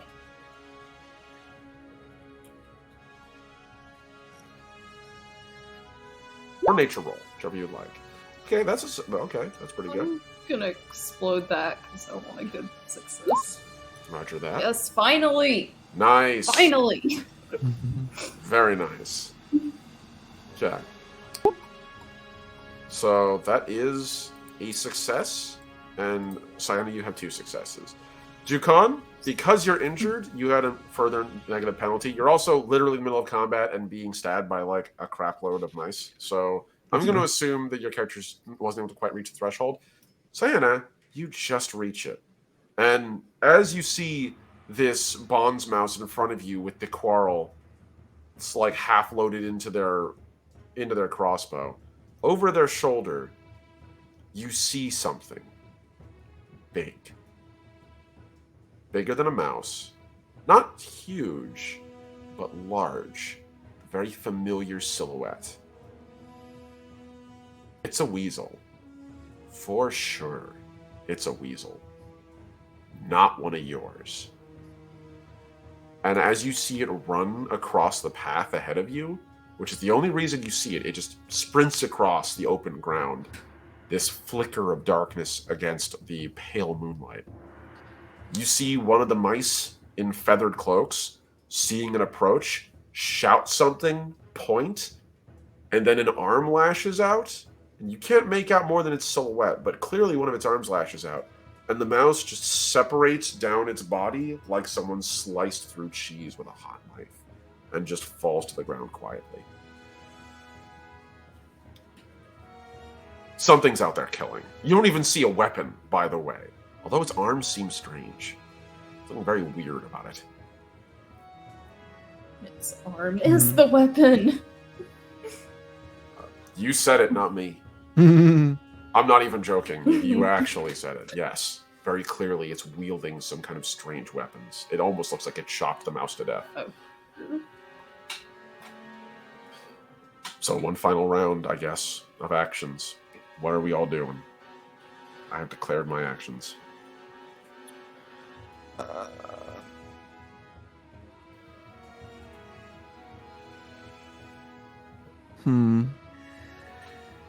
Hunter's still combat, right? Yes, largely for beasts, but I'm willing to let you use Hunter for this particular one. Only if you go on the attack, though. Oh yeah, I'm definitely going on the attack. Okay. One extra All right. die. So attack on that. Take it. And I'm gonna pop those 6s. Ah, they didn't do anything. That's okay. Still pretty good. What did you want your troops to do, by the way? They are also going to attack. Okay. And Sienna, on your side, very fast. My troops are going to keep defending. Okay. Troops are going to keep defending, and you are going to be, I'm assuming, still trying to diplomatically work your way out. Yes, I have something I'd like to say to the owl bondsman, bondsmouse. Okay, sounds good. So, Derek, since you rolled first, I'm going to roll against you. I'm not going to roll 15 dice on you for Myso. That's ridiculous. That's right. There we go. I'll take That's... Yeah, that's pretty much more than enough. How do you do it, Derek? How do you drop So- your assailants? Because that's more The than enough to clear them. So seeing the bisected upper half of a mouse body gives Dukan an idea, and he just he kind of gets overwhelmed with rage at the aspect that these mice have the audacity to try to be the ones to kill him. So he grabs the first one that charged him and has like been stabbing into his leg the whole time, and he just like picks him up by the neck while he's like probably still like stabbing into his arm, and he just like squeezes his head until it pops, and then like before that body can even like hit the ground, he's picked up his halberd and he's just sheared through the entire back line of the mice that were attacking him, including like by the time he brings the axe around, the one that he just popped the head of. Spin to win. In an almost elegant Soul Calibur-esque flourish, your character lifts the one mouse up, pop, and then in a backhand slice just brings it around and cleaves them all down. And it's almost it's majestic from your perspective. For just a briefest of moments, you can feel that deep part of your weasel psyche, that part that wants to eat, to fight, to hunt. You just feel it in your bones, that deep satisfaction. You hadn't killed quite like this for a while. Like, sure, large beasts, great predators, that kind of thing. But this is the birthright of weasels. You can feel flowing through your veins. And so, whack. They all drop down. One fell swoop, just cleaved down. Back at your tortoise, on the other hand, the two dorks going at it again. At this fuck point, yeah, boys. they are just a They figured it well-oiled out. machine. Yeah, pretty much. The mice are just now at this point, let's bringing spears, throwing at them. They're catching them and throwing them as soon as they get them. Hold their hand out, get another one, throw it out, and they're just little. They're like living ballistas, just grabbing, throwing, and you're seeing mice just going shunk, getting pinned to the walls. I'm not gonna bother to roll. You know what? I'll roll just for the sake of it. But Oh shit. they that's- are bringing it back. 1, 2, 3, 4, They're 5, still 6, down. 2, 3, 4, 5 by 1. The boys got it by 1. That's crazy. They did, and it's independent rolls, so they're both doing damage to each other. Oh shit. Because they're both attacking. So your boys pin these dudes to the ground as they're going along. But as they are getting their last shots at, and you're seeing arrows flying and just shunk, two of them, one into the shoulder and the other one into the chest of Grumble as he takes arrows, and another like dart into the other shoulder, whereas the other one catches like a dart into the side of the head and an arrow into his clavicle, and they both kind of like reeling, sort of pull back, panting as the firing of arrows and quarrels and darts around them finally settles, and only the sound of gurgling mice on your side tells you that you've won, at least on that particular side. And the mice on your tortoise sort of like looking up at the weasels like, are they gonna die? Like, that dude's got like 2 arrows in him. No, he's got 3. He's got 3 arrows in him. I'm just like, I need a drink, is what Grumble says. He's like, get a mail now. And just, we're gonna fold over from that side. Thank you, Dawn. Appreciate you, buddy. It's nice to see you. So over on the other side, we're gonna do your troops first. Your troops you've ordered to defend. And in the brush, you can see that the opposite forces are attacking.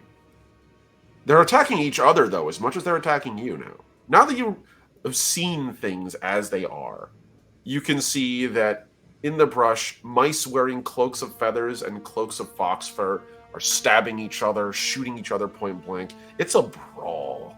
It's a whirlwind out there. The fact that you're attracting as much bow fire as you are tells you that this would have been a major ambush if any one of these guys had arrived by themselves. The fact that they have enough manpower to wage war against one another as well as you, if it weren't for the fact that multiple groups of them showed up, it might have been difficult. That's one. That's two. So, entertainingly, the first one was the forces of those in the brush. They get no successes. And your mice holding back aren't really trying to kill these Bond's mice in the forest. They are doing their best to throw them off their game. So a couple of them throw nets into the forest, and you can hear mice crying frustratedly, trying to claw their way out. Others throw rocks and stones.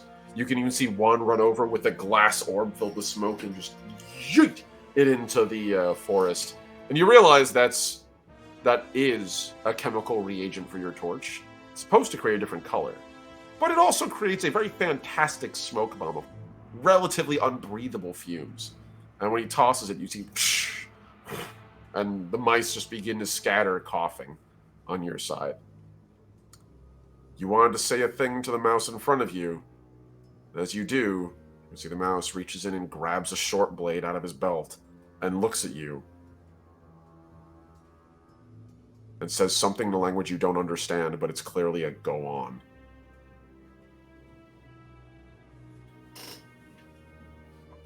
I put my weapon on my back.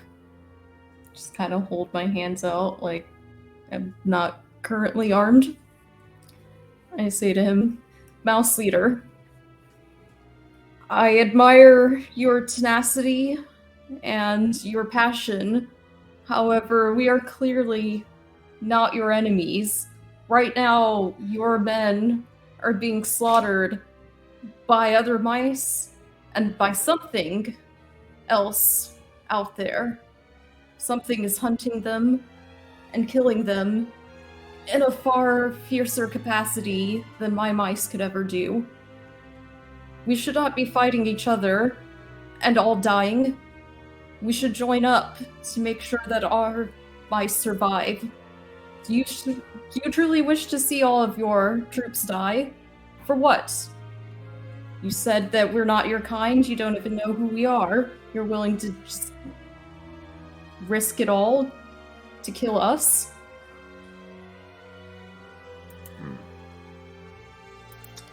To that, I'm gonna want you to make me... That's Orator.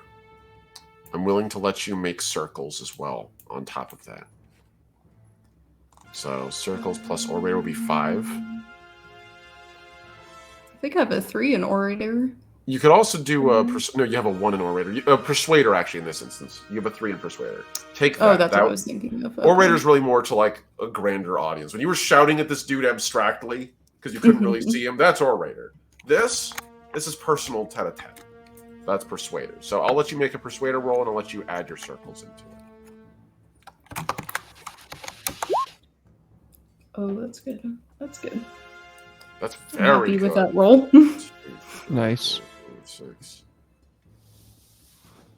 So, the mouse looks at you, eyes narrowed, and you can see up close now this Bond's mouse's face with the paint smeared over his fur in thick, heavy globs, like it was wiped rapidly over it. It's the white paint that makes that barn owl face sort of crinkles and crunches as his brow furrows further. And he's looking at you for a long time. his crossbow held up, ready to fire, knife in his hand across his chest, getting ready to run. And for what seems like an eternity, you just stand there. He takes the blade and puts it back inside the holster. And puts the crossbow back onto his back. And you hear a little click as it fits into a hook on his back. You're my enemy, because I am sworn to your enemy. But I have no interest in dying today. Mouse. Betrayer. Cowards. And he turns and runs and leaps off of the deck onto Garo's head, who you hear an as like this happens, and he runs along Garo's head and bounces off his hard, bony nose and dives into the brush. And you can see him skittering up a tree into the darkness, and then a squeak, squeak, flap, flap, flap sound as a mouse hanging from a bat disappears off into the night. There is no he final really set is of a screams. mouse traitor and a coward.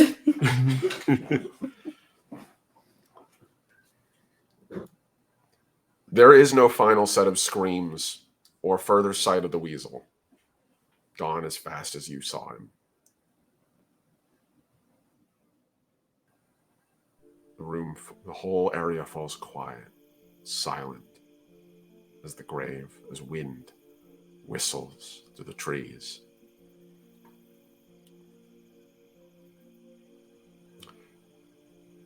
Combat over. We lived. You did. We did it. I think this is as good a place as any to end the session. Unless you guys want to go a little further. Your call. I'll leave it in your hands. Past my bedtime. Yeah, let's get you to sleep, buddy. Thank you guys. Thank for you the for great running session. it. This was awesome, dude. Hell yeah, I had a great time. My pleasure. I can't wait for you guys to keep going. And I told you, you are getting into war now. You are welcome to Wild Country. Welcome to the Animal Kingdoms. They are Oh, yeah. savage, brutal places. Welcome to the jungle.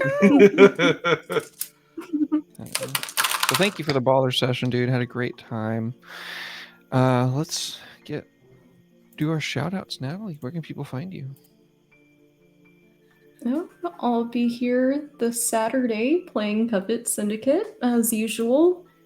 And then Wednesday after this one, or did I say that right? Next I'm Wednesday. tired too. This coming Wednesday, Wednesday. Next one. Not this coming Wednesday, next Wednesday, back to Mouse Guard. Yes. And that's about it for me. Awesome. Well, thank you, baby. I love you. Appreciate you being here as always. Omni, what's good in your hood, dude? Well, hello, everyone. I'm the last Omnitech, your favorite What American. Thank you, Derek, as always, for the opportunity to run this fun game on your channel. I Thanks for love running running it, Mouse man. Guard for you guys. Awesome. You guys probably will know I've been busy up the wazoo the past couple of weeks. While I haven't been very active on social media or on my channel, that's because I've been doing a lot of prep work for Mouse Guard and for the two big things that are coming up. Not this week, but next Thursday, I'm going to be attempting this time to run episode 1 of Skies of Britannia Let's fucking go. on my channel, twitch.tv/LastOmnitech. Finally! Hell yeah. I apologize for everyone who was excited for the first session 0. We found out the hard way that my PC cannot run VDO and also run the game at the same time. It will not happen. So we're trying it again with a slightly jankier but far less computer-intensive Discord setup, and it's working good. So that's not this Thursday, next Thursday, 7:30 p.m. EST, twitch.tv/LastOmnitech. And not this Saturday, but next Saturday, Legacy Storytelling of the World Tomorrow, but specifically Legacy First Flight, my first ever campaign run of my tabletop RPG, 20 years in the making, being run on Derek's channel, Session 1, baby. I'm super hyped. It's been a blast so far. Everyone's been really productive and yeah. really helpful helping make Super this fucking game. stoked. I'm so happy to have you all involved. And I am currently working behind the scenes on getting that open beta for everyone out there who wants to play the game to be able to access it for free. As long as you're on the channel and you jump on my Discord, I'll have an open link for anyone who's interested in popping in and taking a look and running it themselves. I will be constantly updating it, letting you guys know what's going on. Those are the games I'm running, besides Mouse Guard, which you guys know in 2 weeks. I'm also still doing and returning finally to my Wednesday rule smithy sessions at 10:30 a.m. EST, where we build rules and campaign settings and the structures around games together. I'll be doing either Legacy or Mouse Guard every other week, cycling out, occasionally a Tanria as well, which is a Pathfinder 2e game. I also have tomorrow the Breakfast Club, 10:30 a.m. EST. And guess what, guys? Destiny Lightfall is out. Guess who's playing that live? Pog. So yeah, if you Nice. guys want to come hang out, join our clan, do whatever, I'm gonna be having a fun time blasting through that tomorrow. And then finally, every other Saturday when I'm not running Legacy, I will be doing the Stellar Forge, where I do world building and art on my channel. Same thing, 10:30 a.m. EST. So that's me. I'm super busy. Keep an eye out. I'll be putting out alerts on Twitter and on Discords for these things. Thank you guys so much for this awesome time. I love you guys. Thank you, buddy. Much love to you. Much appreciated as Definitely. always. Can't wait for more. Hell yeah. Well, folks, I don't know if you knew this or not, but you can get 10% off your own BMDM Studios custom dice case over at ko-fi.com/theshadysale by using code RPGINN at checkout. They are beautiful. They absorb sunlight. They can be used as an arcane focus to give you +1 to your spell save DC versus necromancy. So definitely check them out. But yeah, that's been it for us, guys. We're going to be raiding into Ocarina Sheev. Ocarina Sheev's been a long time friend of the channel. He one of the first people to ever raid into us. So, got to share some love, be nice and positive when we get in there. But I love y'all. I will see y'all tomorrow for Elden Ring at about 4:30 p.m. Central Standard Time. Really looking forward to that, getting back more into the lands between. So stoked for the DLC announcement. Beyond exciting.